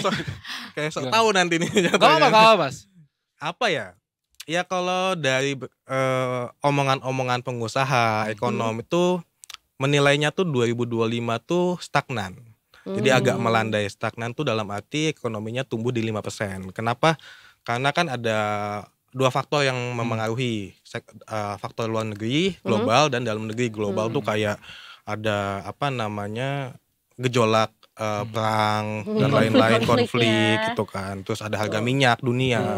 Terus juga pemilihan presiden kayak AS kemarin Trump dia kan punya kebijakan sendiri. Atau gitu hubungan kan. kita dengan negara-negara. Betul.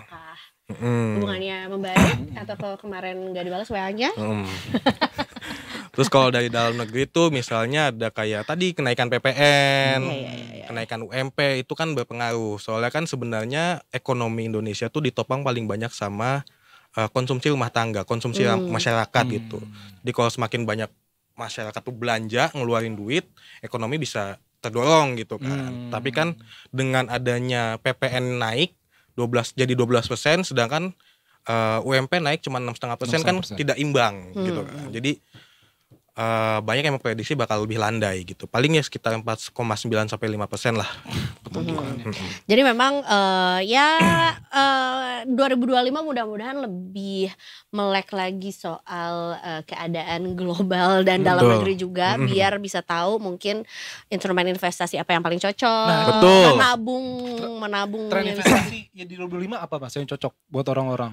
Kemungkinan besar SBN. SBN itu surat berharga negara itu bisa dalam bentuknya obligasi retail, ORI gitu kan. Karena tahun depan ini pemerintah sudah memprediksi defisit APBN itu sekitar 600 triliun. Jadi penerimaan tapi sama setengahnya bisa kebayar sama yang kemarin korupsi itu. Iya sih yang 200 triliun itu ya 300 triliun. Itu tapi bukan korupsi 300 triliun tahu. Kerugian negara. Mencapai. Ini gimana Mas SBN retail tuh? Iya. Jadi kan pemerintah tuh memprediksi defisit APBN tahun depan tuh 600 triliun. Jadi 600 triliun itu pengeluarannya lebih besar dibanding penerimaan gitu kan. Nah, ditutupnya tuh dari SBN itu gitu. Jadi pemerintah nanti mau mengeluarkan surat utang bisa dibeli sama masyarakat yang nilainya tuh aman gitu karena dijamin sama pemerintah. Itu biasanya tuh. Terus abis itu juga bisa kalau mau aman tuh emas. Emas nih lagi naik mulu nih harganya nih. Kayak gitu. Ya kalau saham jangan dulu Mas ya, atau masih ini ya saham sosok kayaknya. Atau mungkin kita akan tanyakan sama yang lebih deep lagi soal sahamnya juga. juga ya. Seru. Bocornya susu kalau sampai. Iya. Soalnya abis biar gue aja gitu katanya. Bisa aja. Terima kasih banyak. Sama-sama. Mas Fadli udah ngobrol sama kita juga, memberikan kaleidoskop yang lebih panjang lebih seru nih. Karena memang banyak yang terjadi selama tahun 2024 ini. Tapi tentunya juga abis ini kita akan berpindah lagi lokasinya untuk cari tahu sebetulnya seperti apa sih kondisi lalu lintas yang akan dilaporkan oleh teman-teman dari NTMC. Ada Bribda Eklesia ya? Oh, Bribda Eklesia, selamat sore. Halo. Wah. Halo Afif dan Eiza, selamat sore. Menurut aku nih Bribda masih di Bogor ya? Iya sih. Iya sih. Iya dong. Kayak nggak tiba-tiba saya di Semarang gitu ya, kan. Nggak tahu tiba-tiba langsung ke Jakarta kan. Apakah punya pintu kemana saja? Enggak, kenapa gue di Bogor karena hijau-hijau belakangnya. Emang Jakarta BNW. Ya, kelihatan hawanya hawa Bogor banget nih. Silakan Bribda Eklesia laporannya. Ini dia. Baik, terima kasih Afif dan Eiza. Selamat sore Detikers, kembali lagi bersama kami dari NTMC Korlantas Polri. Akan menginformasikan situasi arus lalu lintas langsung dari kawasan Megamendung Puncak Bogor, Jawa Barat. Dapat kita lihat bersama situasi arus lalu lintas pada sore hari ini tampak cukup ramai dan terus mengalami peningkatan volume arus kendaraan, yakni dari arah Jakarta yang akan menuju ke arah Puncak. Tampak cukup ramai dan terus mengalami peningkatan volume arus kendaraan. Dikarenakan memang ke arah Puncak merupakan arah kawasan wisata. Untuk itu kami menghimbau kepada seluruh pengendara untuk tetap berhati-hati dan selalu menjaga jarak aman kendaraan Anda dengan kendaraan lainnya untuk mengantisipasi banyaknya kendaraan yang akan keluar masuk tempat wisata dan juga perbelanjaan di kawasan ini. Dan untuk situasi arus lalu lintas di arah sebaliknya dari arah Puncak yang akan menuju ke arah Jakarta, Ciawi maupun Bogor tampak cukup kondusif lancar dengan kecepatan kendaraan yang dapat ditempuh berkisar 30 sampai dengan 40 km per jam. Kami menghimbau kepada seluruh pengendara yang akan melakukan mudik perjalanan Natal Tahun Baru untuk tetap berhati-hati dan selalu mengikuti rambu lalu lintas dan marka jalan yang berlaku.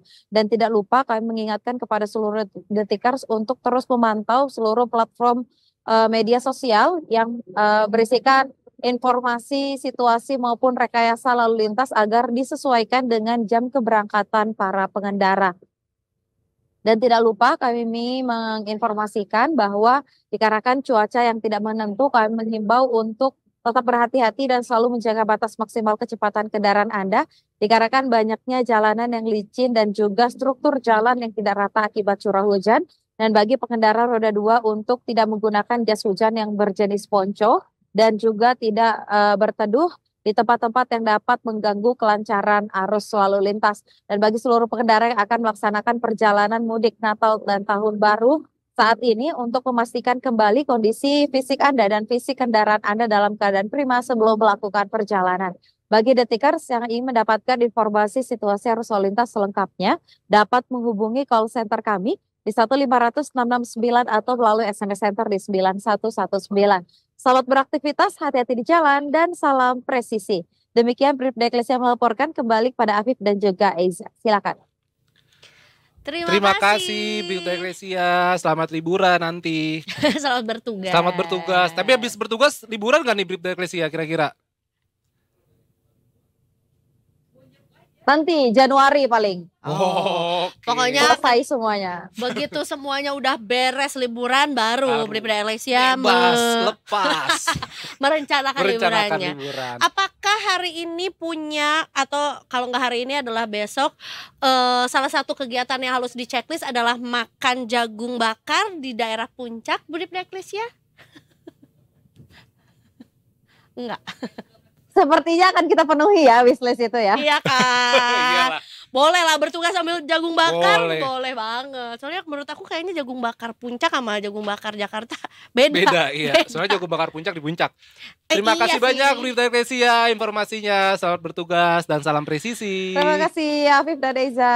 Terima kasih. Salam presisi. Iya sih. Kalau ke Puncak nggak makan jagung tuh iya kayak kan. Maksudnya itu tuh adalah cita-cita yang cukup sederhana menurut aku. Walaupun sebetulnya kalau ya di tengah-tengah kemacetan puncak agak mager juga sih Iya ya. sih. Cari parkirnya susah soalnya. Oke, gitu. Detikers, Ya. habis ini kita kembali lagi, tapi kita break sejenak. Habis ini kita ke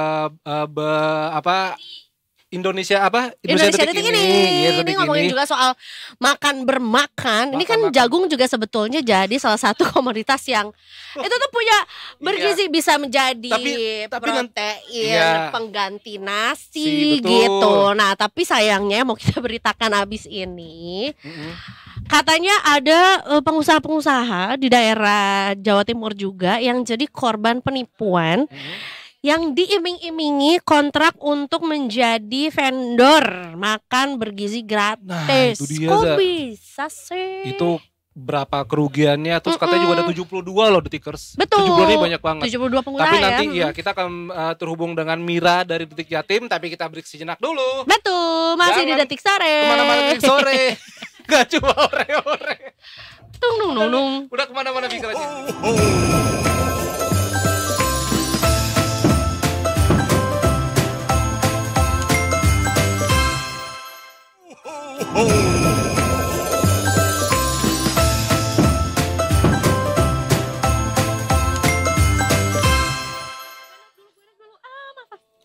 Welcome back di Detik Sore. Cuma hore-hore belum dinaikin. Om tolelat om. Ini orang-orang nonton langsung kupingnya bindeng loh. Kita lagi ngegosip apa sih? Tadi gosip apa sih, Iza? Nggak tahu, aku ngerasa kayak ngegosip itu lebih enak karena kali ini kita snacknya itu adalah corn fritter. Bawang jagung. Kalau bawang jagung 3.000, corn fritter 30.000. Iya bener sih. Itu kena PPH berarti ya? Apa Walaupun kena PPN gak tuh kira-kira? enggak, itu mah Kan premium. itu adalah branding. Ya kan? Salad Segala with peanut and gado-gado. salad with peanut sauce. Sauce. Iya. Also this is what it is, ya kan? Sorry, it is. Nah, Detikers ini Ya, tadi ya. seperti kita bilang tadi kita masuk ke Indonesia Detik ini sebenarnya berita yang sangat menyedihkan. Diangkat dulu teleponnya ya. Itu nomor HP siapa itu ya? Ada Bunyi. HP. Ada HP bunyi. Oh, di studio. Keren di ini. Ini Detikers di Jawa Timur ini lagi ada kasus 72 catering jadi korban penipuan makanan bergizi. Nah, untuk lebih lanjutnya gimana, Iza? Kita akan menyapa juga ini dari Detik Jatim juga yang akan melaporkan seperti apa sih kronologisnya dan sebetulnya kok bisa ini terjadi gitu Dan karena katanya sampai 5 triliun ruginya. Katanya sih. coba kita konfirmasi ya. Kita akan menyapa dulu ada Mbak Mira dari Detik Jatim. Selamat sore. Selamat sore, Mbak Mira. Sore, Eiza dan Afif di studio, apa kabar? Baik. sekali. Mbak Mira nggak liburan nih, Mbak? Iya di Udah kantor nih kayaknya. kemarin, habis mudik aku pas Christmas. Oh, pas Christmas udah mudik, Oh. udah libur dulu. Oh, udah masuk Jadi lagi. balik lagi. Bentar banget Mbak Mira. Ya ntar Januari lagi lah, Mbak, bisa lah. Iya betul. Biasa orang-orang ntar Aduh, Waduh. Januari. Kayak banyak saya kerjaan nih. cutinya nggak bakal dapet deh, susah kita. Oh, Iya, karena banyak yang harus banyak harus diberitakan dikerjakan. ya. Gitu. Mbak Mira, kita dapat informasi bahwa ada banyak jumlahnya, nggak hanya beberapa ya, banyak pengusaha catering yang jadi korban penipuan untuk program makan bergizi gratis. Nah, kita pengen tahu dulu sebetulnya apa yang terjadi Ya, kronologinya bagaimana? kronologinya seperti apa dan siapa sebetulnya para korban ini. Begitu, silahkan Mbak Mira. Oke, benar sekali. Jadi Afif sama Eiza kemarin itu kita dapat kabar kalau ada 72 pengusaha catering asal Kediri yang mengaku ditipu oleh program makan bergizi gratis ini. Jadi pengusaha catering ini diiming-imingi kalau mereka akan menyediakan 1.000 pesanan per hari untuk program makan bergizi gratis yang memang akan diinisiasi pemerintah pada tahun 2025. Lalu kemudian mereka mengaku diminta membayar sejumlah uang sebagai dalam tanda kutip jaminan agar mereka bisa mengikuti program tersebut. Tuh. Nah, sebenarnya kerugiannya ini masih puluhan juta, nggak sampai triliunan seperti kasus-kasus yang sedang heboh di Dari Jakarta mana itu ya, 5 yang triliun? kondisinya sangat. Ini baca di berita. Ngasih makan apa 5 triliun? kontrak apa itu? Oh 5 tahun bukan 5 triliun, salah. Coy. Ada 5 T-nya soalnya.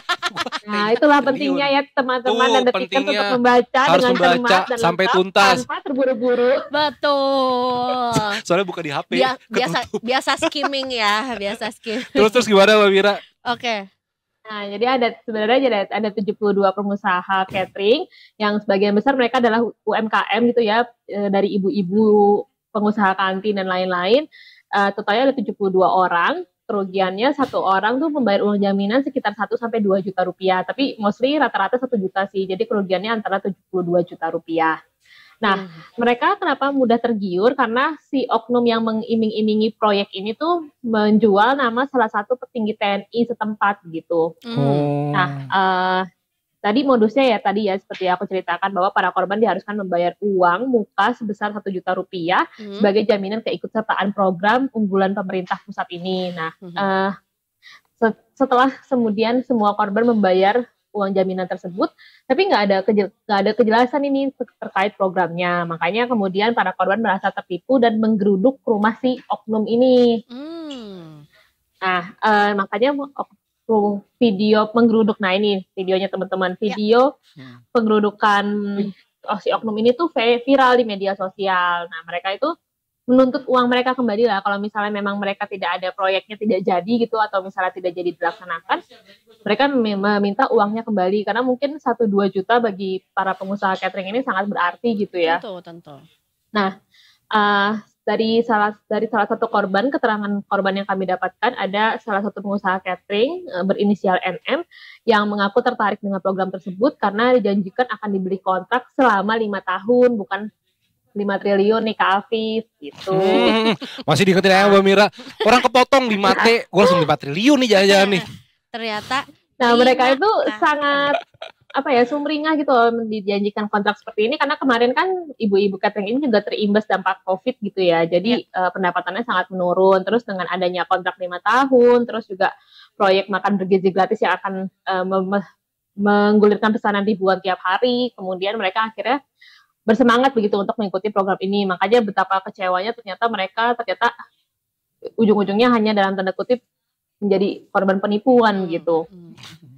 Nah, awalnya tuh mereka disuruh membayar sebesar 750.000 per orang. Lalu tidak lama kemudian diminta menambah sebesar 250.000. Jadi totalnya mereka menyetorkan 1 juta rupiah per satu pengusaha catering. Ini akan ada 70-an lebih ya tadi yang usaha yang ditipu oleh si oknum itu. Nah, si oknum pelaku ini mengatasnamakan dirinya sebagai kelompok masyarakat tertentu yang memang punya mitra-mitra kerja yang juga pengusaha catering ini gitu.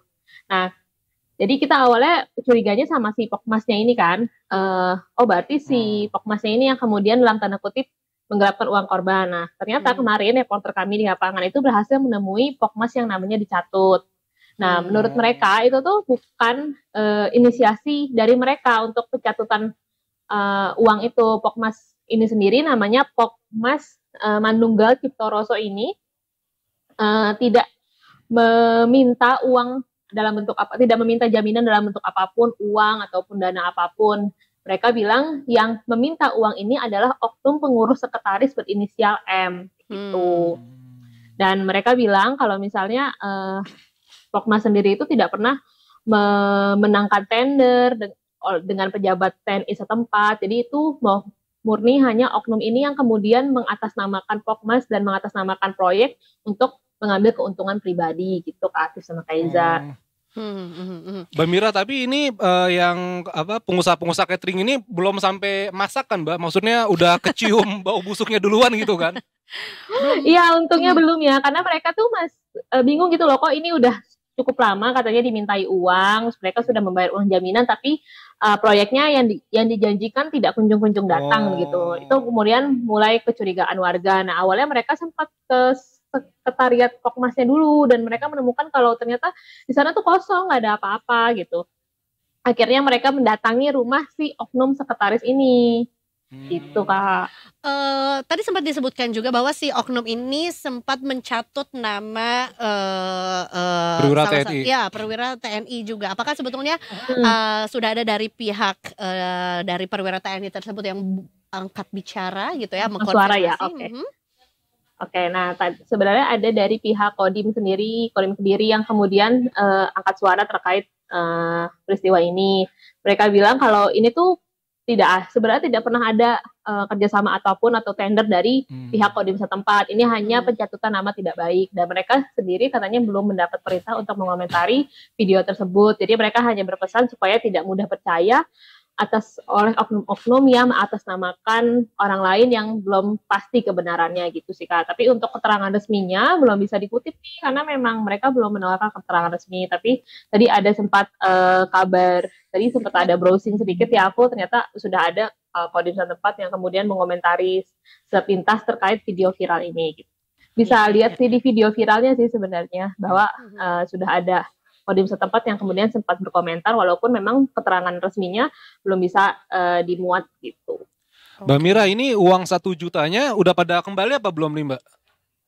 Nah, kalau si oknum tersangka ini, oknum tersangka nggak bisa dibilang tersangka ya, si oknum sekretaris M ini mengaku dia juga merasa dirinya sebagai korban karena dia harus menjaminkan mobil dan motornya gitu senilai 43 juta kalau nggak salah kata dia untuk membayar kerugian korban. Jadi yang katanya baru dibayarkan tuh sekitar 43 juta. Tapi kami memang masih menunggu sih terkait pengembangan kasus ini seperti apa. Karena kabar terbaru yang kami dapatkan itu baru konfirmasi dari pihak Pokmasnya sendiri yang kemudian disebut-sebut oleh para korban menarik dana ini. Mereka meluruskan bahwa ini bukan Pokmasnya yang menarik dana, tapi hanya oknum dari salah satu pengurus Pokmas gitu. Jadi kalau misalnya memang mau dipermasalahkan, tolong dipermasalahkan adalah oknum Pokmasnya ini, jangan dibawa-bawa nama Pokmasnya gitu. Tapi tetap saja akhirnya sudah tersangkut ya, karena kan si tersangka ini memanfaatkan namanya Pokmas tersebut gitu, Kak Afif sama Kak Iza. Jadi sebenarnya kalau pelajaran yang bisa kita ambil dari sini memang sih kayak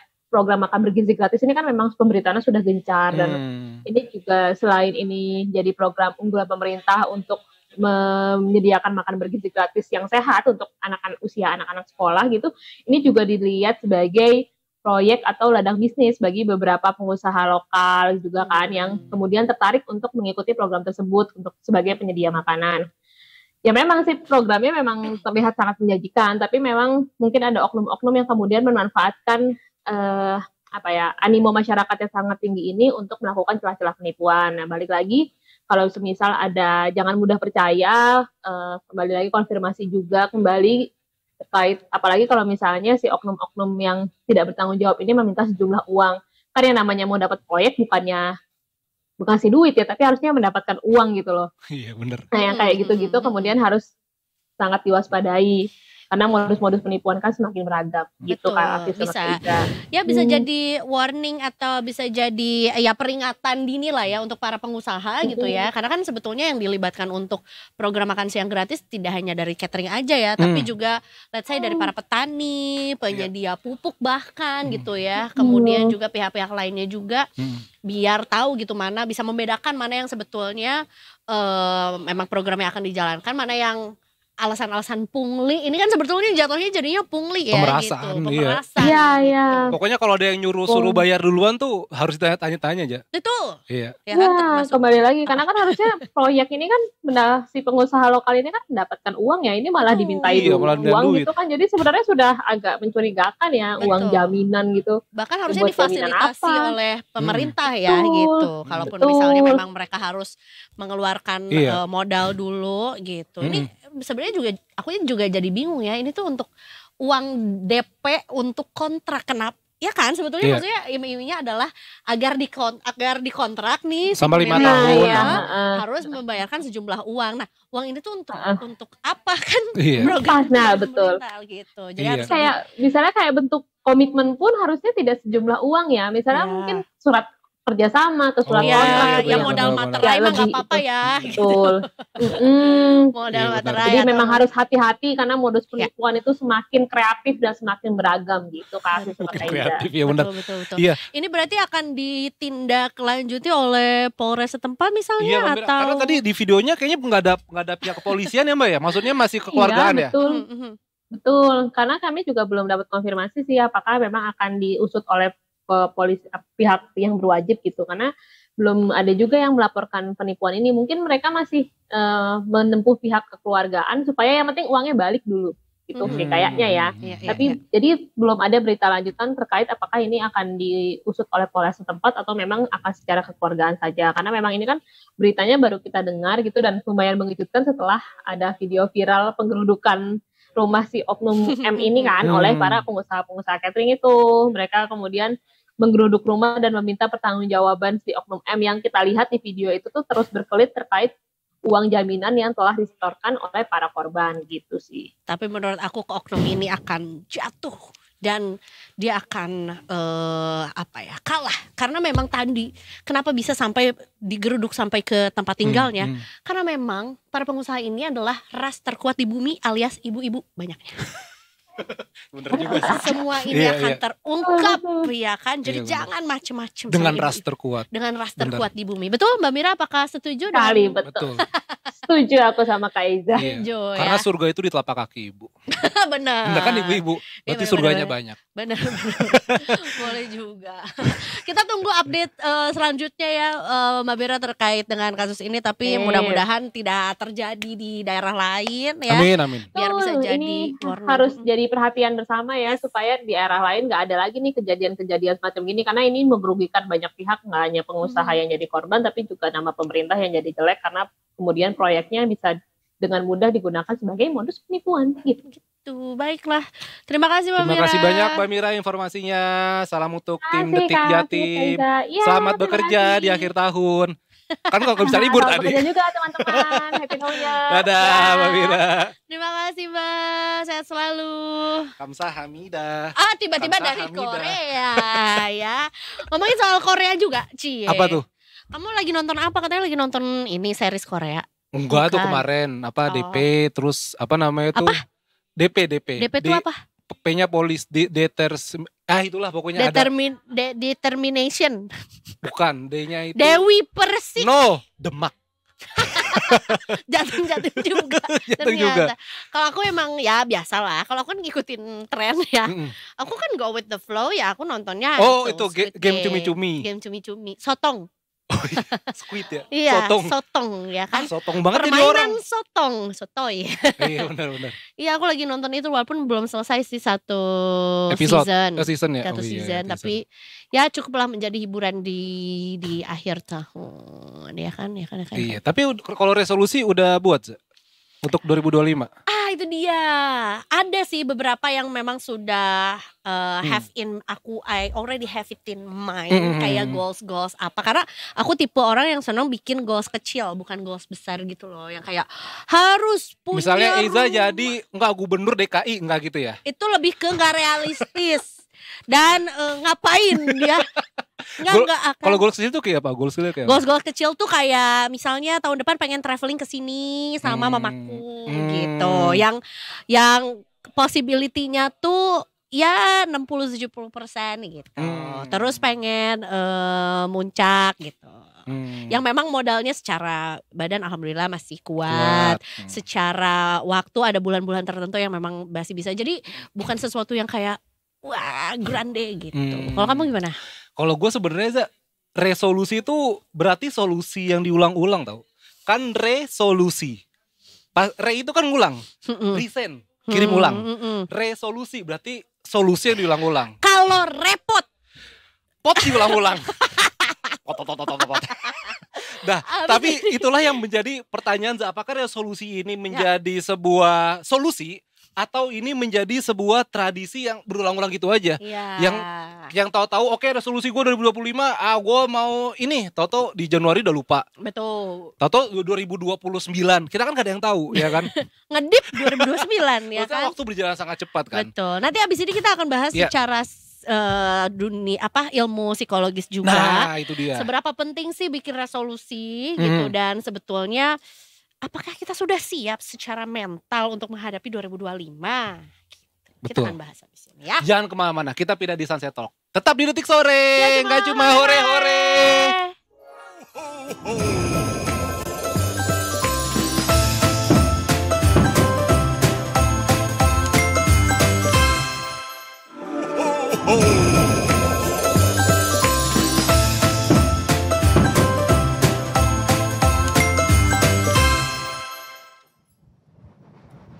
Welcome back Di Detik Sore nggak cuma hore-hore, anginnya kencang sekali, Za. Ini tuh kayak kalau Mendung ya? Beyonce lagi konser itu selalu ada angin-angin. Nah, kita anggap aja ya.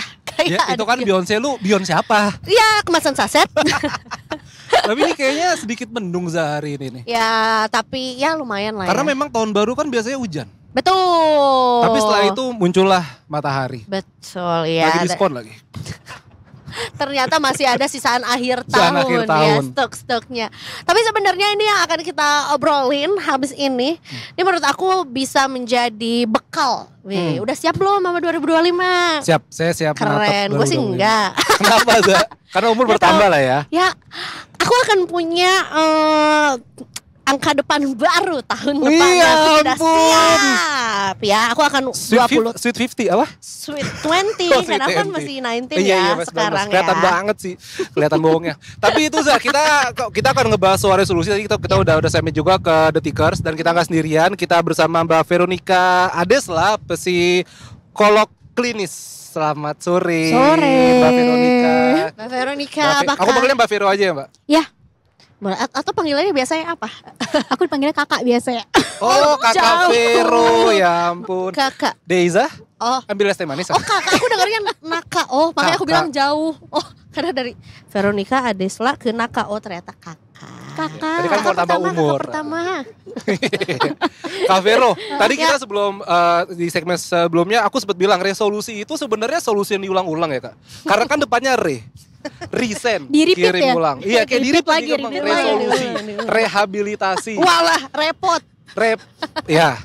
Resolusi itu sebenarnya apa sih Kak? Maksudnya orang tuh suka bilang tahun baru resolusi. Cuman ya kayaknya itu cuma terdengar di akhir tahun dan di awal tahun, tengah tahun udah lupa kayak, aku siapa ya? Gitu loh. Resolusi kan harapan kita ya untuk tahun depan biasanya yang lebih baik daripada tahun ini gitu. Mengawali awal tahun, menutup akhir tahun dan mengawali awal tahun dengan semangat yang lebih baru. Gitu. Tapi biasanya semangatnya mandek di depan doang nih Kak. Betul. Biasanya memang kan permasalahan kita semua kan adalah konsistensi. Oh. Konsisten itu susah banget gitu. Di awal-awal semangat gitu. Ntar tengah-tengah kendor.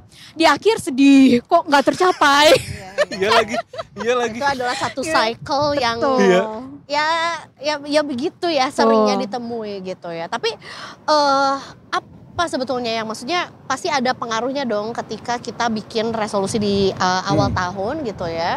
Dan gimana caranya biar nggak terulang lagi tuh si cycle yang kayak cuman semangat di depan abis gitu kecewa di akhir tahun karena ya effortnya juga sebenarnya kita nggak sebanyak itu juga untuk si resolusi yang itu. Biasanya gini gak sih kalau kita bikin resolusi itu yang paling gampang, paling mudah, paling terkena di kepala kita nih karena menyangkut akhir tahun. Aduh kenapa sih gue begini gitu ya. Yaudah deh tahun depan gue lebih begini gitu. Tapi itu gak disertai dengan perencanaan yang matang. Jadi kayak impulsif sesaat gitu. Dorongan sesaat gitu yang muncul. Tapi ya udah tercetus gitu aja gitu. Akhirnya kalau kita nggak sertai dengan pertimbangan yang matang, misalnya nih, aduh tahun ini gue nggak bisa nabung, tahun depan gue nabung, gue mau nabungnya nanti sampai gue bisa beli mobil gitu misalnya ya. Tapi kita nggak sertai dengan penghasilan kita berapa, kemampuan kita untuk nabung sebenarnya berapa, pengeluaran kita gimana gitu kan. Apakah itu bukan tercapai? Mungkin di awal-awal kayak semangat, nggak usah jajan deh gitu. Awal-awal nih nggak usah jajan biar bisa kekumpul nih kan, nabung gitu. Tapi akhirnya ujung-ujungnya ke belakang kan nggak mungkin terus-terusan. Misalnya kita nggak jajan, nggak makan gitu, atau makan seadanya aja gitu kan, pasti turun kan. Jadi kita nggak realistis sebenarnya. Nggak realistis ketika kita membuat resolusi itu gitu. Berarti harus ada, ya itu tadi kata kuncinya adalah harus realistis gitu. Berarti nggak ini dong, nggak sesuai dengan quote Pinterest kita yang kayak dream big gitu lah, atau bercita-citalah setinggi langit agar kalaupun jatuh di atas bintang gitu. Kata Pak Karno. Ambilkan bulanku gitu langsung. Ambilkan bulanmu. Oh iya bulan Ya. Tapi berarti nggak sesuai dong, kayak ya jangan takut untuk bermimpi gitu. Apa bedanya resolusi dengan dream Sebenarnya gini big sih, gitu? kita kalau ngomongin jangan takut untuk bermimpi, mimpi itu mau dicapai kapan gitu. Kalau kita ngomong mimpilah yang tinggi, nggak apa-apa mimpi aja yang tinggi. Tapi mungkin nggak mimpi itu dicapai dalam tahun depan, atau kita membuat tangga anak tangga untuk mencapai impian itu. Tahun depan anak tangga kita ada di sini. Impian kita itu untuk nanti 10 tahun ke depan. Kita tahu nggak mungkin tercapai tahun depan. Tapi mungkin tercapai dalam 10 tahun ke depan. Karena itu aku membuat anak tangga dulu. Anak tangga ini adalah resolusi kita tahun depan gitu. Iya. Aku tuh tipe orang yang suka bikin apa ya, resolusinya tuh yang realistis. Bukan realistis ya. Aku tuh seneng mimpinya tuh enggak, atau apa, rencananya tuh enggak small scale gitu. Aku tuh senangnya yang small scale, yang memang menurut aku chance untuk aku men-checklist itu di akhir tahun atau di pertengahan tahun bahkan itu tuh lebih dari 50% lah, karena takut kecewa.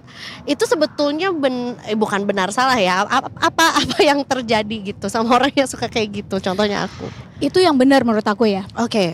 Jadi gini, kalau kita tiap kali kita membuat resolusi, kita kemudian gagal menjalankan resolusi, maka kita kecewa kan.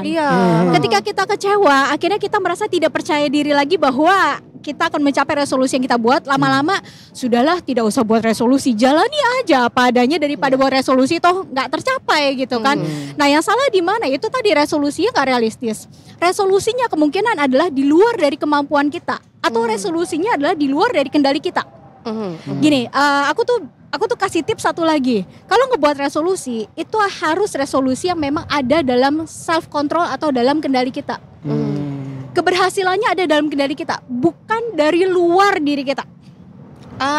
Oke. Karena kemungkinan kalau itu adalah di luar dari diri kita, kendalinya keberhasilan di luar dari diri kita, itu kita nggak bisa memastikan loh itu akan tercapai atau enggak. Akhirnya kita cuma berharap-harap cemas, berharap ada luck gitu, ada keberuntungan gitu.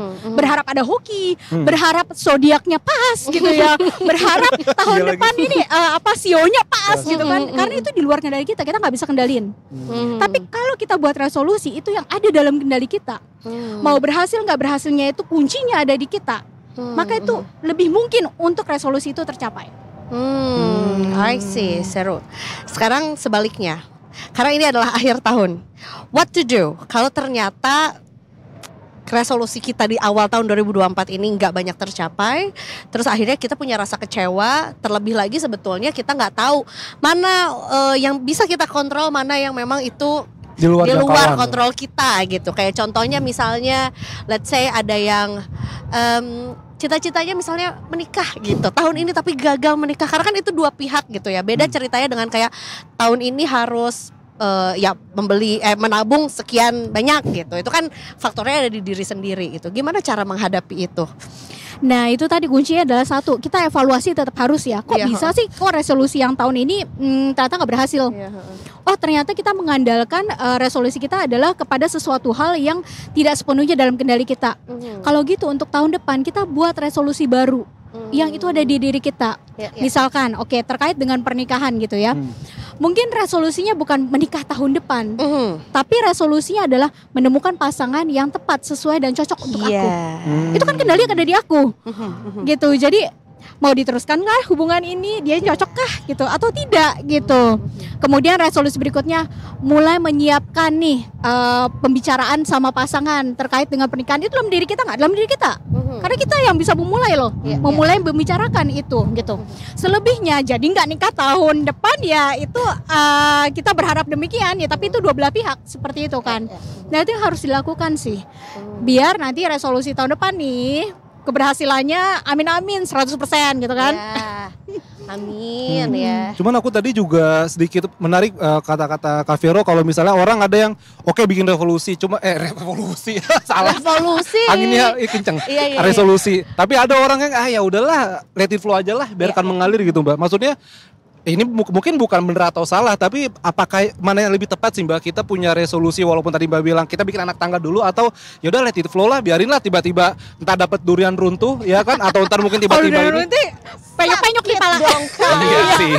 Maksudnya lebih tepat mana sih, apa kita memang tetap punya tadi resolusi, walaupun targetnya bukan si puncak tapi anak tangga, atau yaudah jalanin aja lah, ntar tiba-tiba depan ya mungkin dapat rezeki entah, atau ya amit-amit kalau dapat ya musibah gitu ya.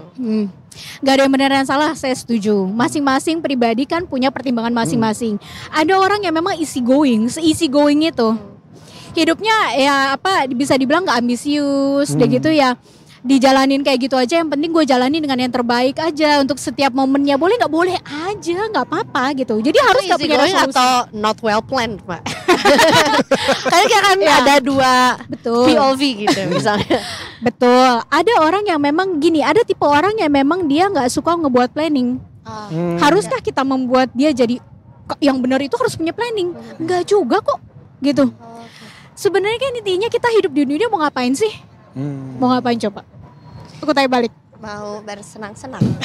Mau bahagia kan? Iya pasti. Kan setiap orang punya versi bahagianya masing-masing gitu. Ada orang yang bahagia ketika apa yang dia impikan itu tercapai. Ada orang yang bahagia ketika menjalani hidup dengan happy aja gitu. Setiap momennya aku jalanin dengan sungguh-sungguh dan dengan happy.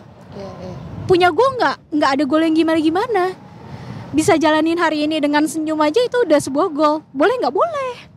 Gitu sih. Iya sih. Iya sih, sebetulnya tergantung bagaimana melihat si resolusi ini. Betul. Gitu ya, dan bagaimana menyikapinya sebetulnya ya, apapun ya outputnya gitu ya. Ini aku sebetulnya aku nggak tahu sih ini posisinya di mana dari ilmu psikologi, karena sekarang lagi bukan sekarang ya, maksudnya people are talking about manifesting gitu. Ada yang sampai trennya itu adalah bikin vision board gitu ya. Itu adalah sebetulnya apa dan seberapa berpengaruh sih sebetulnya dengan kehidupan kita sehari-hari. Apakah sebetulnya secara psikologis jadinya tertanam gitu ya. Aku ingin ini. Walaupun secara bahasa kayak ya kalau kita menginginkan manifesting semesta mendukung gitu. Itu kan sebetulnya ada banyak faktor ya di situ. Kata semesta apa nih bobo gue? Iya benar. Kalau nggak terjadi boleh disalahin. Iya. Bener. Gini, sebenarnya ini konsep dalam psikologi sih ya. Maksudnya ketika kita sering kali mengulang sesuatu hal, maka otak kita akan membuat itu terjadi karena itu terekam. Contoh ya, kita ngomongin hal yang dari sisi yang sebaliknya deh. Dari sisi yang apa ya kita bilangnya buruknya deh gitu ya. Misalnya kita tahu ada konsep namanya internalisasi kan. Apa tuh? Paham gak tuh? Apa tuh Kak? Belum. Jadi kalau misalnya Educate me please. Orang dalam internal kayak. Ya gini, misalkan waktu kecil kita sering kali diomongin sama orang tua kita, sama orang-orang sekitar kita gitu. Kalau bilang kulit lu jelek banget sih, hitam. Apa kalau putihan dikit aja lebih cakep gitu ya. Terus diulang seperti itu ya. Lama-lama itu kan terinternalisasi ke dalam diri dia bahwa kulit hitam dia jelek. Terus tuh kan diulang-ulang terus ya. Maka apa yang terjadi? Dia benci sama kulitnya. Dia benci dengan diri dia. Dia mau putihin kulitnya? Iya, sebisa mungkin pakai segala macam cara untuk memutihkan diri. Gitu. Itu yang terjadi. Ini kan sama nih, konsepnya adalah diulang-ulang dan akhirnya terinternalisasi. Akhirnya dia menjadi apa yang orang lain bilang bahwa dia nggak suka dengan kulitnya dia. Bisa nggak berlaku kebalikan? Bisa. Contoh, aku cantik, kulitku bagus, mengkilap, aku suka sama diriku. Itu diulang aja terus. Mungkin nggak ketika keluar yang muncul adalah kok bersinar-sinar ya gitu. Semua orang bilang, lo cakep ya, lo kok kelihatannya sekarang beda ya gitu. Iya. Itu alam bawah sadar ya yang kena ya? Iya. Karena otak kita itu akan menciptakan apa yang kita pikirkan dan kita yakinkan. Sebenarnya itu. Maka manifestasi pun begitu. Pengaruhnya kemana? Keyakinan diri kita. Ketika itu diulang, ketika itu konkret, ketika kita bisa lihat dan setiap kali kita lihat sama-sama iklan. Air mineral identik dengan apa? Udah nggak usah sebut ya. Oh iya. Itu udah ada di dalam sini. Maupun mereknya beda, kita seringkali masih sebutnya yang itu gitu kan. Nah itu sama. Itu beneran bisa ya Mbak? Bisa. Soalnya aku dulu kebetulan pas sekolah sempat mondok Mbak ya. Terus salah satu guru aku tuh bilang, coba nih kalian semua kalau pagi-pagi depan kaca bilang, misalnya aku Afif kan, Afif ganteng, cerdas, ceria, abadi, gagah selamanya gitu. Itu sudah ulang-ulang Mbak, dan maksudnya ya sempat kayak pede, cuma kayak ini apaan sih, gue kayak dibohongin deh gitu. Sekarang ada di sini kan. Ya juga sih. Tuh, ganteng, manifestasinya gagah, ceria, ceria banget. Anggur mascat. Tapi itu bener, maksudnya kalau kita dari kecil ngebiasain, ini mungkin terlepas dari solusi tadi ya. Kita misalnya ya punya anak atau punya ponakan, jangan main itu ntar meledak, jangan main ini, kayak ngelarang. Jatuh, ya itu kan takutnya berarti menjadi lebih pengolahan itu takut. bisa Iya. jadi bahaya banget atau bisa jadi bagus banget ya Mbak? Ya? Betul, makanya kita kalau mau mengulang sesuatu, ulanglah semua hal yang baik. Itu akan masuk anak itu, namanya afirmasi positif. Gitu. Sugesti-sugesti positif yang dimasukkan, afirmasi positif yang dimasukkan itu akan terekam. Makanya love language aku word of affirmation. Ayo kasih. Ayo kasih aku afirmasi. Oke. Jadi sebetulnya di dunia atau dalam ilmu psikologi juga memang ya ada ya the power of manifestation gitu ya, the power of manifesting on something gitu, dan ya ini berhubungan juga dengan ya memberikan energi lah ya untuk diri kita untuk percaya bahwa sebetulnya juga nggak ada yang nggak mungkin. Ada tanda bintang di bawahnya, asal berusaha. Betul, jangan diem doang. Betul. Tapi kalau misalnya resolusinya gagal tercapai Mbak, terus ya pasti bisa bikin sakit hati dong Mbak gitu, kecewa. Untuk bangkitnya tuh gimana sih Mbak? Apakah kita melihat kita evaluasi atau mungkin kita buat target baru deh gitu?